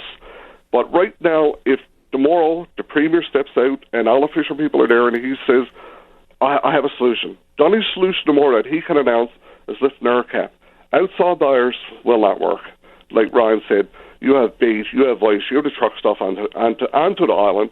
They have control over what's on the island. They do so. They have a lot of power. The power that I'm after learning over the past 2 years is a scary power. They have a lot of power over the industry, and they have some influence with the government, which a lot of business people do, different levels of government. And it's after getting too much. They're too powerful. The fisher people, I was there with them yesterday, the stories, they have bills. Yes, you hear people say, oh, look at all the big trucks. Yes, they deserve the big trucks. They go on the water when the weather, we don't want to go out. They're out trying to fish. They're trying to make an industry. Fishery is the backbone of Newfoundland. It'll never change. You can't change it. Yes, oil is great. Like I said, we have oil companies here. If they say anything about moving out, the government is throwing money at them. Mayor Ryan, I was just going to say to you, though, you mentioned... I'm just looking at the government point on this again. Do you see a point where, like, the outside buyer issue? I've been told off the record and by a ton of people and different people, and from what I know in my history of the fishery of covering it, it is not the big issue. And I've even heard even ASP, Jeff Loader has said that's just a side issue. That's the easiest thing for government to say, yeah, sure, we'll have a look at. It's the capacity and the overall review when it comes to who gets a license. I mean, I have people messaging me saying, there are plants around this province, and this is not new, but who have had a license for 2 years and never done anything with it. And why can't that be transferred to a plant that isn't doing something, that wants to do something with it? Yeah, well, that's totally. We have, like I said, you mentioned Ryan about they were talking with Danny Dan's. Yep. Yes, just sitting on £2 million of crap. If that, but we could not transfer that last year under the rules and regulations to do at our plant. There are strict some rules there that can't be transferred. And this goes to the heart of the free market or free enterprise, I guess. Free enterprise. But like I said, as of today, we're the only solution, part of the solution, immediate solutions. Right now, there's no other choices out there. There's nobody. If he was to step out and say, I'll give you a license, we're about the only ones ready with the facility, with the capital money to buy the crab, with the workers is the main one. You could have everything. Yeah, it's not that easy, is it? There are a lot of other moving parts that it's easy to say, I got a plant, I can, I want that license. Whether or not you got the wherewithal and the resources and the staff and the labor and the facilities and all the other infrastructure you need to be able to do it. And then you have to abide. I mean, free enterprise is one thing, but the other rules are still in place. So whether or not they get down to wholesale overhaul of the rules is, maybe this is the whole point of this week, at least an acknowledgement that this is bigger than just the crab industry, but it has its tentacles, so to speak, right into the guts of it.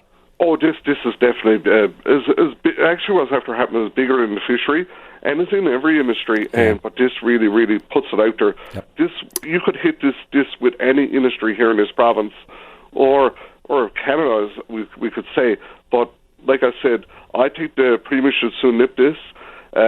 Even if they come and they say they're going to lift our cap, we need to know. Like I said, we didn't know yesterday. Need advance.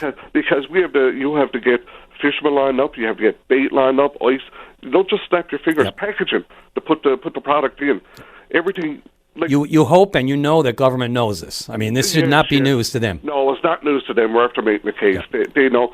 For whatever reason, they have different excuses. One, like, they're waiting on this price-setting formula. That's not going to happen. Yeah. They're not agreeing on that. Now they're saying about this quota increase. Like, there's going to be some increase. It's going to be a small increase. I know. I talk to people, and they know. So even if there's no increase, they still need more facilities right now.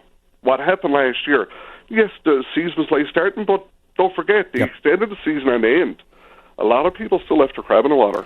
Absolutely. Mayor Steve Ryan, I got to get off to the break. Franz, I keep blaming Franz. He tells me he doesn't care, but you should see the looks he gives me. I appreciate the call. Thanks for that. I really, I'm glad you called in to give that perspective from the plant, because it's not as simple as just doing that. And, that capacity hopefully coming soon. Thanks again for the call. I appreciate your time. All the best. Take care. Take care. Off to the break, Franz. Right back with one call before the news. And welcome back to the program. Just a couple of minutes before the news here with Brian Medora, but just wanted to pass along this note as the news continues to break and flow ahead of the budget this afternoon. We're hearing now good sources, reliable sources, that the Tories, at least, the PC opposition members, will not be taking part or will not attend the budget speech this afternoon, will not be there for it. They're boycotting of sorts, I guess is the word for it. They won't be taking part in the budget speech today. They're planning to expand or elaborate on the reasons for that within the next hour during a news briefing, which I'm told will be at Confederation Building. But of course, as Linda Swain, who was in studio with me earlier on this morning, mentioned, media have agreed not to venture inside Confederation Building themselves. That seems to be a consolidated effort there amongst all media, back and forth, that we, along with other outlets in the city and in the province, will not be attending the budget speech, or at least in the form that it's going to take place inside Confederation Building. That's the latest. As far as the Tories go, that's a reliable source that tells us the Tory opposition is going to announce that within the next hour, that they're not taking part either in the budget speech at Confederation Building. So that's just breaking here now, and we'll have some more information as to the reasons for it and whether anyone else will follow suit as well, given the situation, whether it's with the protesters or just overall Tory discontent with the government.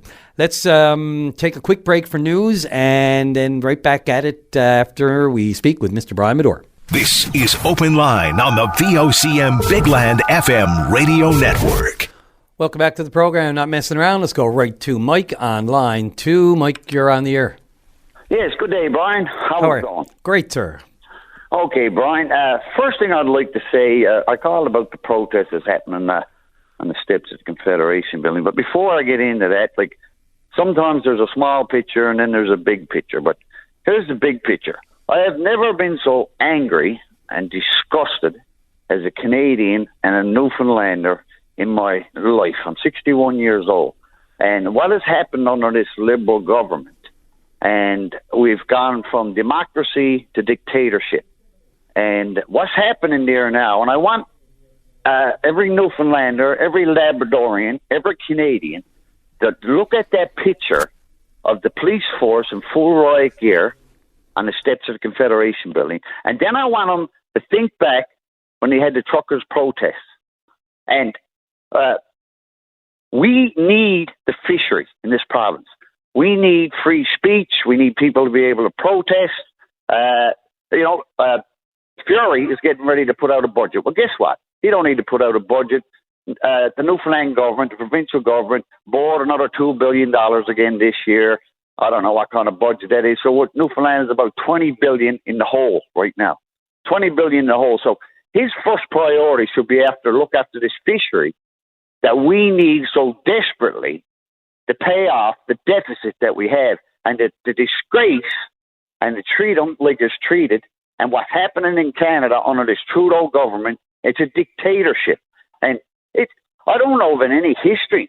When I looked at that this morning, and this is what the citizen, the people of this province are treated like when they got a concern, and a rightful concern. They're fighting for their livelihood.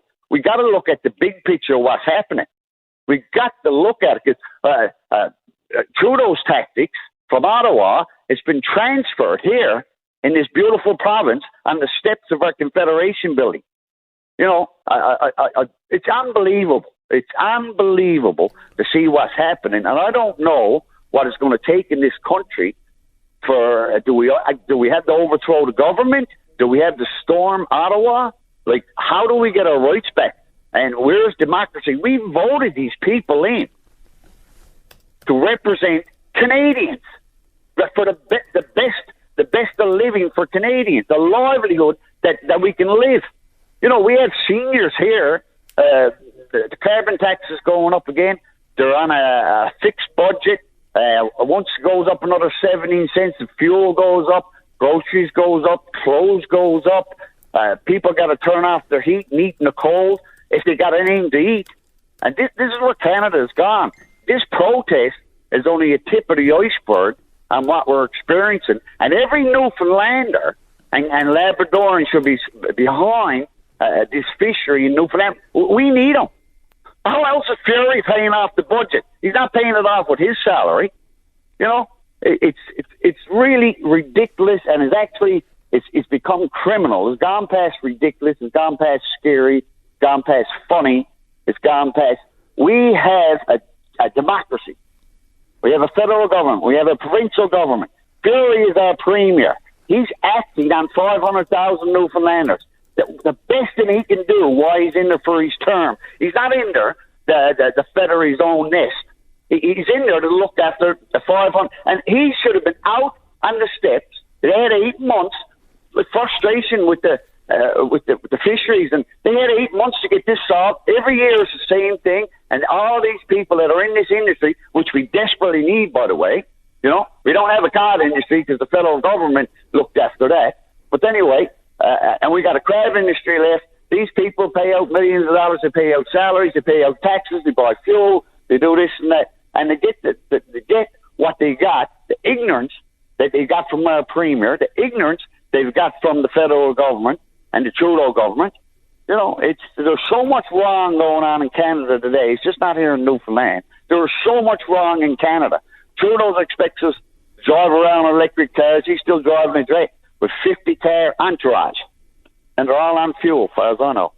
But I just had to call in because I hope it's time for every Canadian, not just Newfoundlanders, every Canadian to stand up against this government. We need to change the government. Simple. And I'm not political by no means, but a change is a change. You know? Mike, I know your frustration's real. I know the anger's real. I can. smell it through the phone line if you like. But I would have to say, personally, the line you've drawn between, say, the protests yesterday and Trudeau being a dictator is tenuous at best. Now, I understand. Trudeau's the leader of the country, so everything that's going on federally, if there's anything that anyone considers is wrong or not doing, or I personally think it's a stretch to say our democracy is at risk. Just going to the points that you made, this rhetoric, gets a little over the top, with all due respect. I understand nobody doesn't see how important the fishery alone is to the people of the province. Even if you have no attachment to it, you can look at those people and say, wow, how's my paycheck? I could be, one check away from, and if I don't have the guaranteed income, or not, like, must be a joke for me to say guaranteed income for fishery, because these days you don't know. Look at last year. There's no guaranteed income there, and you don't know when you're going to get it. And that is the whole point here, isn't it? It's the lack of control that harvesters have. They've always felt that it's been, from the top down, and they're the sewer dwellers, or whatever you want to call them. But, I get the anger. But I think, when people go off on the Trudeau dictatorship and start talking about this inflammatory language and violence and what was one of the words, storm this and all that kind of stuff. Sorry, but it echoes a little bit too close to what's going down south of the border and the potential for a re-election of the last president they had before Biden. The federal government ignorance is on our doorstep now. Canada is experiencing a housing crisis. There's tent cities going up everywhere. There's drug and there's crime and everything. And it's the bigger picture. We have a government in place now. That is not working on the behalf of Canadians. It's not just the provincial government, because we just got a prime example of that right on our doorsteps and stuff. But Canadians are hurting. Canadians they don't have a place to live. They can't afford to eat. They got 3 jobs. They can't carry no more. And, I can't tell you, I got senior citizens that I know and stuff from that here in this province. It'll break your heart. Their income doesn't change. Not like Trudeau's. He's getting another $10,000 or $11,000 a year for the lovely job he's doing. But there's so much wrong with it all. And when I was watching this play out with the protest, and I said, that federal government ignorance has just landed on our doorstep, right? Yeah, and to see the SWAT team up there in Mariah here, that's not. Newfoundlanders are known all around the world. I won't just say Canada. We have 500 tourists coming here every year because of the kind of people we are. So we're really good people. We're patient people. But Mike, when they get riled up, and you can't tell me that's the first time you've ever seen people come unhinged at a protest. We're fine people. We love tourists more than we love ourselves. Exactly. We just knock ourselves down more than we knock down because, we're so welcoming. As you said, we're kind. We always want to do our best, want to put our best face forward. We're proud of our heritage. We're proud of our province. We're proud of our independence. We're proud of everything that we do. Yeah. But boy, the minute one of us gets unhinged with the other, we beat ourselves up more than we beat up the visitors. That's for sure. There's no question. I don't argue with you there. We love our tourists. But our province had to borrow $2 billion this year to stay above board. So Fury, if he's any kind of a premier, his first priority, because, the money got to come into the coffers in order to pay these bills. Like, they may not be able to spell the word budget, but I've lived under one all my life. But his first priority 8 months ago was to address concerns of the crab fishery and whatever other fisheries that are involved. We don't have a lot of industry in Newfoundland. They're trying to phase out the oil industry. We're all going to be driving around on batteries in a few years, and all this stuff, this Trudeau dream. But anyway, not just Trudeau, not just a Trudeau dream. They're lining up around the world. Yeah, but in the meanwhile, Fury's first priority was to address the fishery. It's plain and simple. And for the disrespect that them people got, and it's not only to them, because if we got concerns, if we got public concerns and stuff, we're going to get the same. Like, people should use this as a prime example.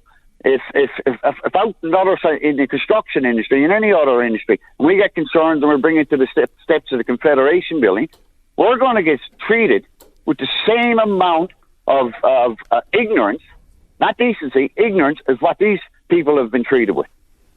Right? And I came from Greenspan, Bonavista Bay, and my grandfathers and stuff and that there, and they worked in the fishery. You know, they worked in the fishery. This is where Newfoundland came from, the fishery. And we came here, John Cabot came here because of the fishery. And for the disrespect of this provincial government, and I'll point out Fury, you know, the big guys, and Donald Trudeau, because these are the fellows that are directly responsible. People can't take this carbon tax that's coming. April 1st, they can't another 17 cents.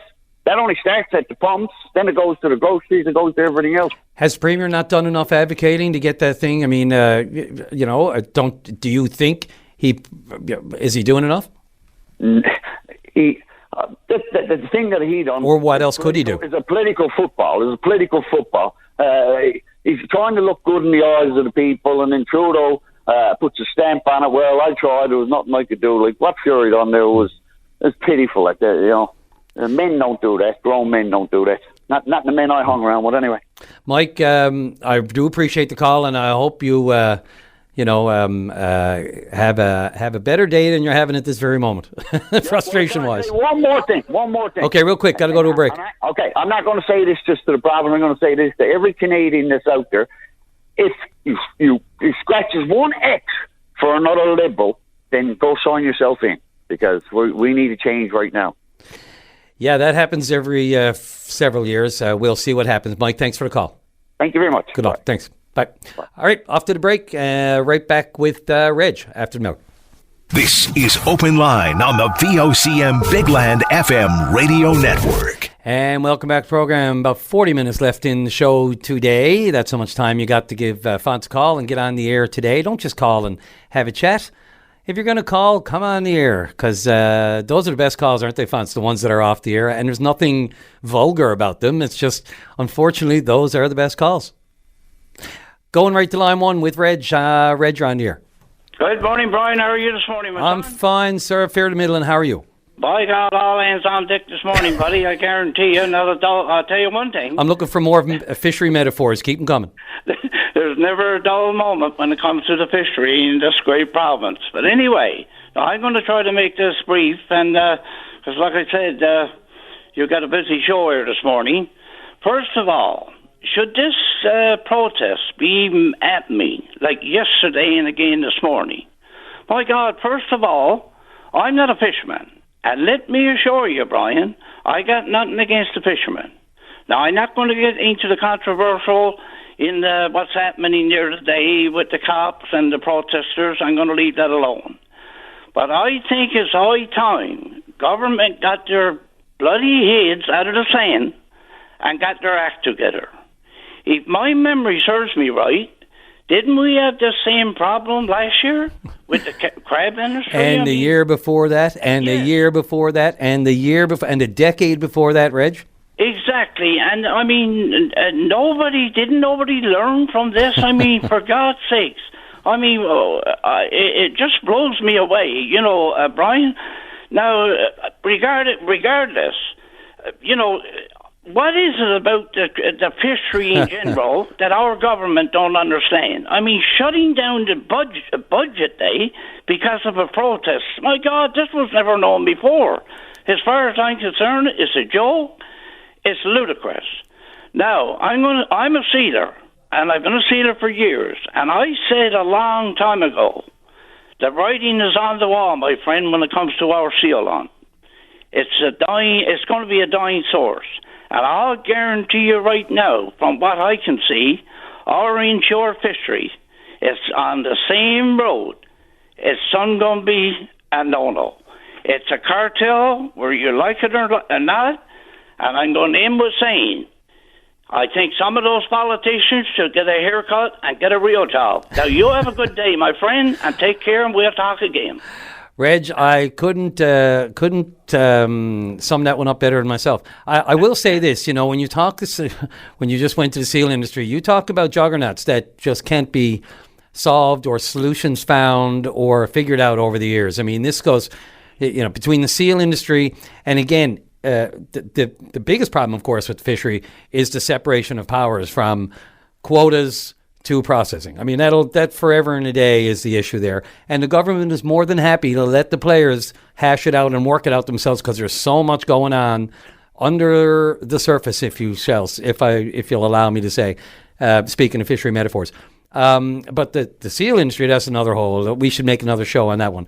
I can tell you from my experience over the years, every federal fisheries minister under the sun has had grand plans for breakthroughs in the seal industry. But unless you can break open the Chinese market or somehow change minds of people who are sucked in by these IFAW and other organizations that purport to want to save the poor, cute baby seals, but have no problem with fox hunts and bullfighting and all those other instincts that go on around the world.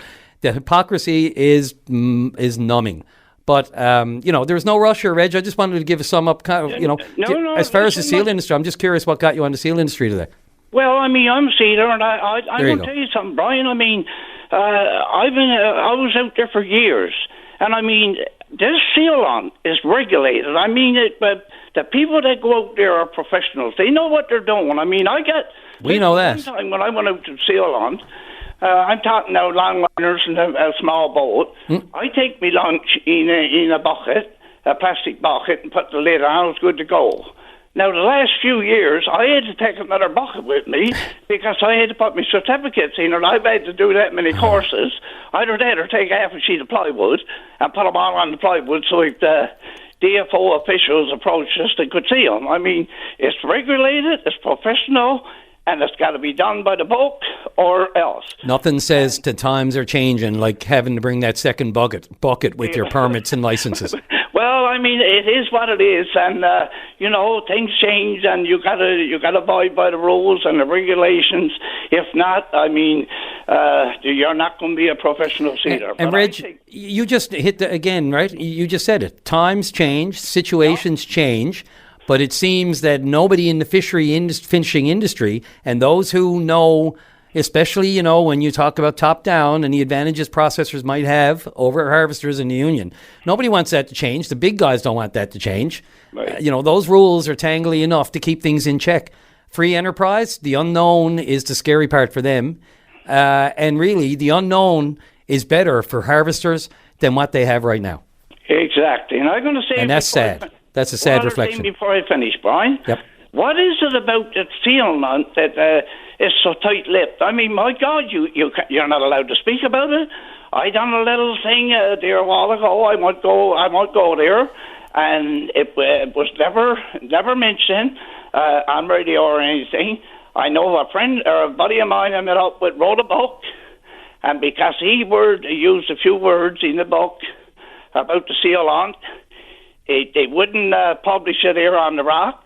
He had to go to BC, cost him $800 or whatever. I mean, well, what's it all about? I mean, the privacy. I mean, well, you can look at the power that the EU wields, for example. They're still beholden to the false, narrative about it being barbaric, and the seal pups and the clubs we're still using. Of course, all those clubs that we're out there doing. I just put my club away for the night. Last night, so after taking a few. But I mean, they'll believe it. And for that juggernaut, the IFAWs of the world, it's sad, but it's just it's the PR over the years, you name it, whatever star, whether it's Bridget Bardot or right down the line, they have had a lasting effect. They have made an imprint. And any time you put blood on white ice, exactly, and dragged, and the smear marks and everything else you want to see, those helicopter flights were everything to those people, because it didn't show what was really going on. It just showed the blood on the ice. Well, see, you hit the nail on it when you use a few words, blood on the ice, and Brian, I can go on, but I got to stop, because I tell you, I think it's time that VOCM, and I love VOCM. I've been on right for years and years, and I talk to almost every moderator on there. And I think it's time that they have a show just strictly on our seal hunt, because it's long overdue, and it just boggles my mind when whatever. But anyway, my friend, I'm going to let you carry on. Take care of the rest of the people. By the way, the fellow was on just before me, he's my nephew. Now I got something to say to you, Mike. Go and take a blood pressure pill and calm down, because. Anyway, hope you got insurance. Brian, take care and have a good one, my friend. Thank you, Reg, for the call. Appreciate it very much. Yeah, and Reg, as far as the seal fishery goes, boys, I tell you, and there are companies trying their hardest. You go back to the Halloran's, down at Vogue, always in Vogue now, and the boutique that opened some years ago. I remember going down for their grand opening, and every iteration, every few years, the optimism for the steel industry just goes through the roof. Oh, we're finding markets, and once again, as Reg just pointed out rightly, they're gone stagnant again. We're going to take a break, go right to the news, right up at 11:30 with Brian Medore, get into the last half hour of Open Line for this Thursday, Budget Day. Not yesterday, Budget Day is today, just in case, you were out of the loop for 24 hours. You didn't miss a thing. It's going to come down this afternoon. Whether or not the media or the opposition or union members or others will be there remains to be seen. Off to the news. Back in a bit. This is Open Line on the VOCM Bigland FM radio network. Into the home stretch for this Thursday edition of Open Line. And just a quick note, you heard Brian in the news there mentioning the number of groups that have chosen not to descend on Confederation Building today for the budget, going to review the documents and the information at an off-site location. Groups like the NDP and the unions, that could certainly be in solidarity with the FFAW and the harvesters who have been there protesting. But of course, other groups have done it out of safety reasons and out of respect for the process, I guess, and the building, and just to avoid any potential confrontations, I guess, although we have certainly heard that the union is urging, restraint and calmer heads prevail there today. But I did also get a note from Paul Lane, of course, the independent MHA from Mount Pearl Southlands, who informs me as well that the independent members, including, I guess, Eddie Joyce and who am I missing? I'm missing. I'm sure I'll get messages. But independent members will also be not descending on Confederation Building to take in the budget speech today. They will also view and take part in the, I was going to say festivities. Wouldn't call it festivities, but in the events off-site away from Confederation Building. Let's, a few callers left before we get to the end of the show today. Let's go to Ramona on line 2. Ramona, you are on the air. Hi, good morning. Morning. Yeah, I just want to express my complete disappointment with the police bringing in the horses. I was flabbergasted. I couldn't believe what I was seeing. Seeing this on the U.S.-Mexican border, I've never gotten it out of my eyes. It's such a stupid idea, whoever came up with it. I didn't see or hear the police trying to defuse any situation. It's just unbelievable. Trampling down human beings. It's so disgusting. I just don't know what to say. I think, the words, we should be careful just a little bit with the words. A trampling, there was no trampling that occurred, of course. Well, it was backing into the crowd. I mean, it could have been. They could have been trampled. Well, there's a lot that could have happened, Ramona, I agree. And we did have injuries. Again, the Mexican border thing, I'd be careful there as well. What's happening there is far different than what occurred or is occurring at Confederation Building. I just have to make that statement. I mean, obviously, yes, we just want to be clear that we're not comparing the two. But I understand what you're saying. I'm not comparing the two situations. I'm just comparing the response of the police, bringing in horses. I mean, what are they going to do next? Are the horses going to take the place of pepper spray? Or, I mean, it's just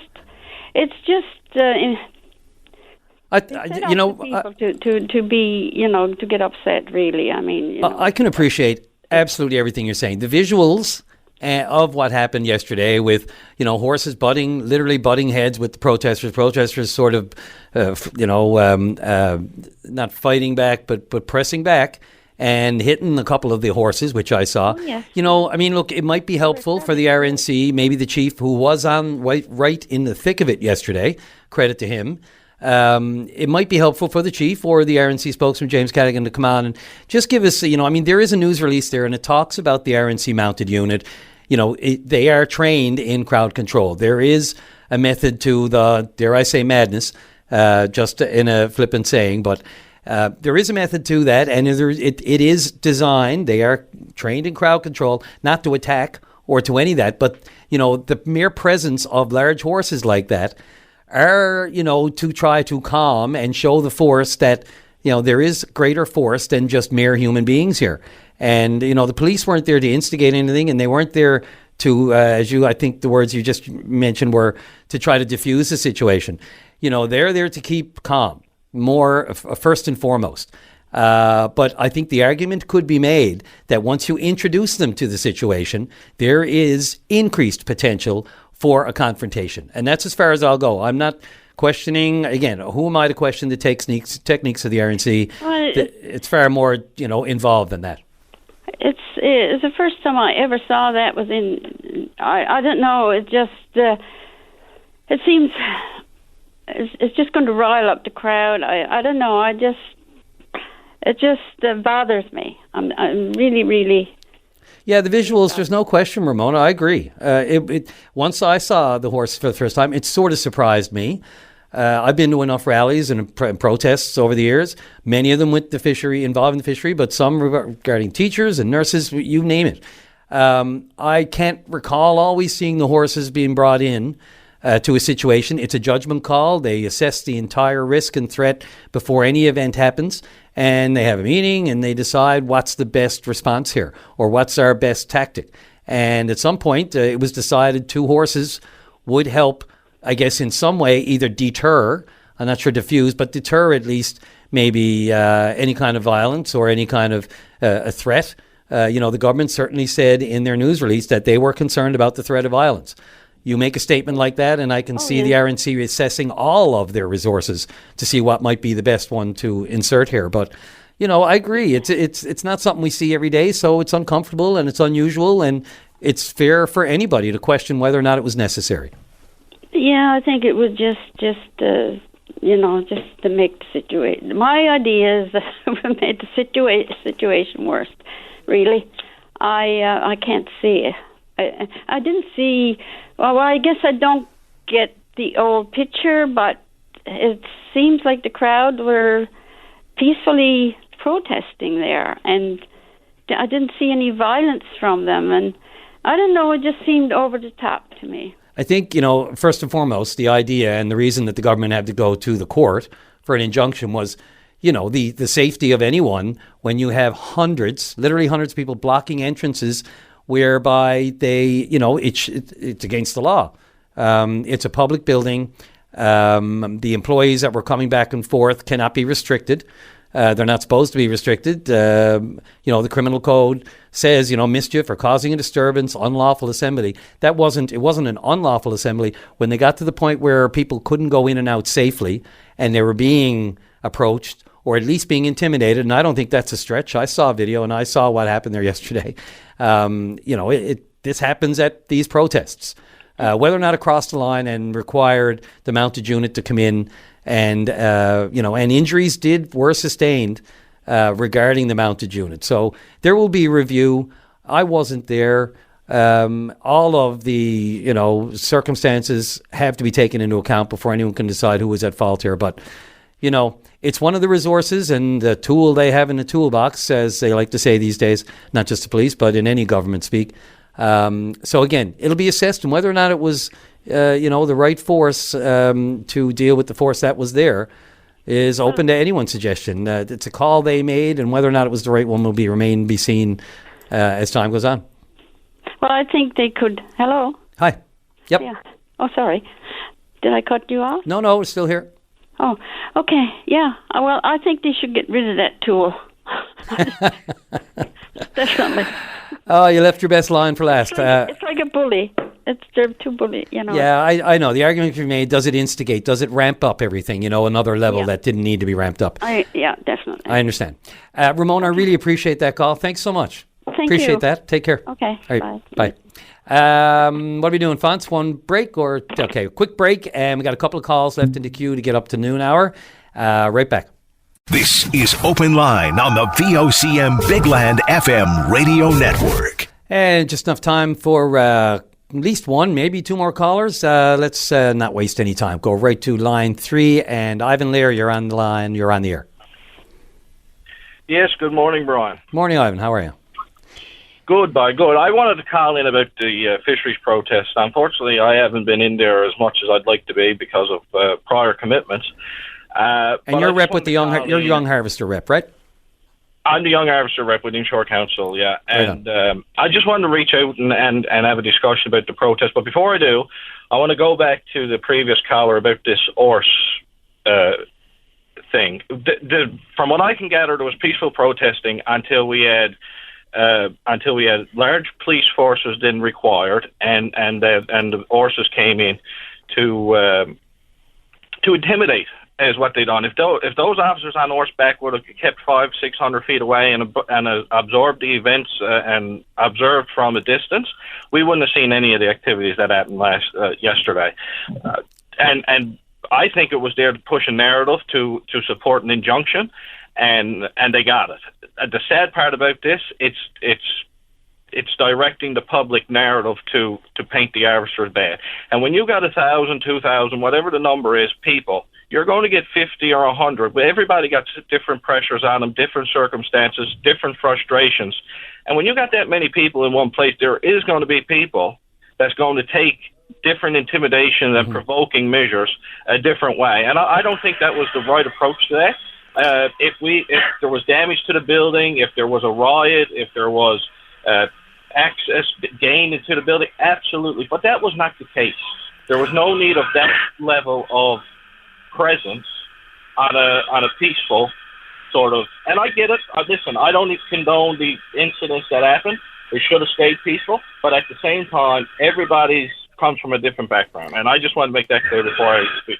Yeah, I agree with you on one of the things you said, and maybe take issue with the second one. One, I agree, inserting the horses deep into the throng of people, right up against the front entrances. I noticed at one point, it almost seemed as if they didn't really expect harvesters to go to the back door where, well, there's two back doors really to the east block. One is sort of to the east and the other one is sort of to the west. The one to the east is lesser used. The one to the east is more used by the Premier. The parking spaces are right there. The one on the other side of, say, the House of Assembly to the west side of the East Block is lesser used, and it's a lot of staff, couriers, and all that sort of thing usually come in through there, including some media because there's a media center is down there. So I think they tried to get up in front of them, and once they couldn't get through the crowd, they were sort of left in limbo in the middle of the crowd. So I agree. The horses probably... There might not have been injuries if they weren't right in the middle of the crowd, because once they're moving and the crowd's circling around them, that's when you have a problem. The idea that it was there sort of in a roundabout way to force and get an injunction, I don't think they thought that far ahead. I think they ultimately did not want to have to go to Supreme Court yesterday morning and have to be fighting for an injunction to do this and delay the budget a day. I doubt it went that far, make that leap, but your point's well taken. On to the other. Well, I'm glad that I've given the Liberal government too much credit for taking a hit. Thanks for clarifying that. So another thing that I think the public is doing poorly on, or the media is doing poorly on educating the public on this. This has been going on for 2 weeks. It's been going on in a civilized manner where people have been showing up. They've been having meetings. No one is listening. So this never just came out of the blue and they went full bore into a full-fledged protest. Guys, government had a chance to have dialogue and to have progress on the issues here. So to the issues. I'm a fifth-generation fish harvester. And I remember growing up, my father and fishermen in our community bargained. They had conversations in the spring of the year. They with various plants, and not always about price, but about being able to sell other product or better services at the wharf, like being taken care of, and maybe a better price on bait and different things like that, right? So not always about price. Me and my brother now have been in this at the family enterprise now for 5 years. We don't get a phone call. There is no phone call of somebody calling looking to buy our crab because there's no competition. I had a fella actually call me up a few days ago. He got a small quota in his eyes. He said, I have a small quota. He said, I always got to add phone calls, 3 or 4 phone calls in the spring of the year looking for my quota. He said, I don't have a phone call anymore because they don't have to call. Because I believe John Efford spoke about it yesterday in an interview where the fishermen are played out like a deck of playing cards. You don't touch mine, I don't touch yours. And you said to a caller there a few minutes ago that they're unknowing of what free enterprise. They're not unknowing of what free enterprise is, Brian. They know what free enterprise was. We had free enterprise here.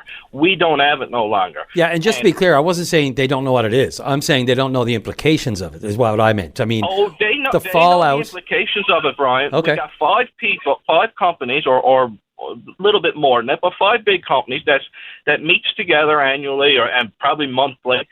They know, they got their grasp on an industry that's worth hundreds of millions of dollars, and you got that. They know what the implications here. They know that there's going to be profit sharing here. They know more money is going to go to rural Newfoundland. And I'm going to tell you, and the public here, and business owners know this, when fishermen is making money, they're spending money. That's going back into our economies. That's going back into our communities. And Minister Lovelace made a statement yesterday. He wants to do things responsible. He should have started doing things responsible 5 years ago. This minister is the same minister that approved a foreign company owned by a foreign country to come in here and grow to become one of the largest processors on this island. And this is half of the reason why we're in this mess today. And Mr. Lovelace, all due respect to the man and his position, he's got to make a right or wrong here for the people of Newfoundland and Labrador. And we can talk about plant workers, and that's great. Nobody wants to see plant workers lose jobs. But the fact of the matter is, we've seen large companies buy out plants and close them and shutter. Government didn't worry about plant workers' jobs then. They approved Royal Greenland. They didn't worry about the possibility of losing plant workers' jobs then. In Iceland, there's companies that's processing snow crab at sea. Who knows where this is headed when you bring in a foreign identity? So we got to be very careful here. And I think the minister was very irresponsible on that decision, and he's being very irresponsible on this one. And it's time for him to do a right, responsible decision. And my heart goes out to plant workers. I'm not here saying that we need to lose plant worker jobs, but COVID came. And everybody went on scheduling and trip limits because of social distancing. Brian, there's plants that never left that. So we're worried about plant workers' jobs. There's plants that's still down shifts or part shifts and so on and so forth are not back. And I quote, listen, fair game. If I'm wrong in saying that, absolutely come back and say it to me. But I've heard from harvesters that say that their plants are not back at the shift level they were prior to COVID. And we're still on scheduling. So, Brian, there's a lot of things happening here. Since COVID and during COVID, harvesters were forced to, on trip limits and scheduling that hurted their bottom line, gave them more expense to save profits and save expense for the processors. You can only suppress a group of people so much until you see what we're seeing here now. And I'm going to tell you, as a young harvester representative on the Inshore Council, as the future of this industry, we need this. I don't mean we need violence, but we need government to start rolling up the sleeves, getting to work, or unfortunately, we're not going to need a young harvester rep in the future. We have a future here. This industry is a great industry to work in, but we need to be respected as hard workers and the backbone of this province. It can't just go in the hands of a few. It has to be two. Harvesters had to be looked at. And you mentioned Royal Greenland. There's no putting that genie back in the bottle.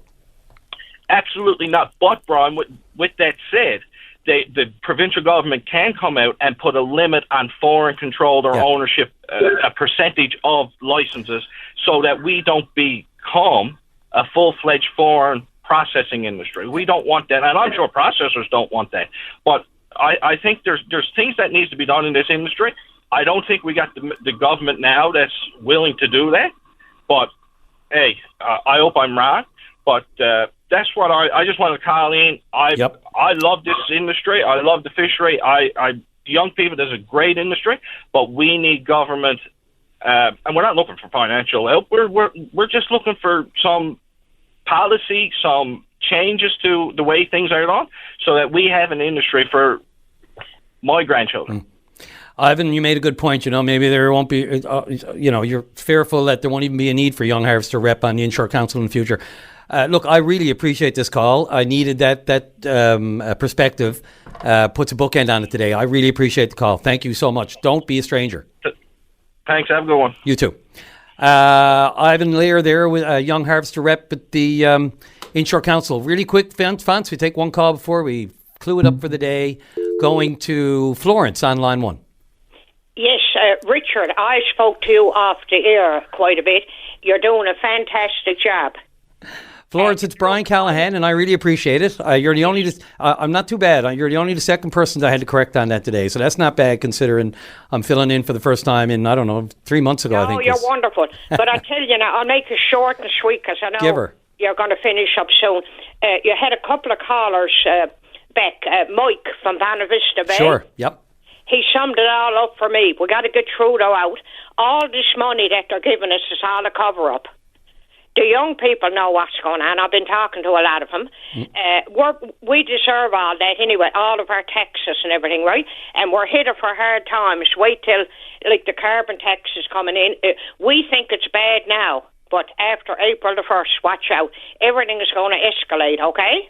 I don't know how people are making the ends meet now. We know that people are struggling. Anyone with a family, Richard, I don't know how they're doing it.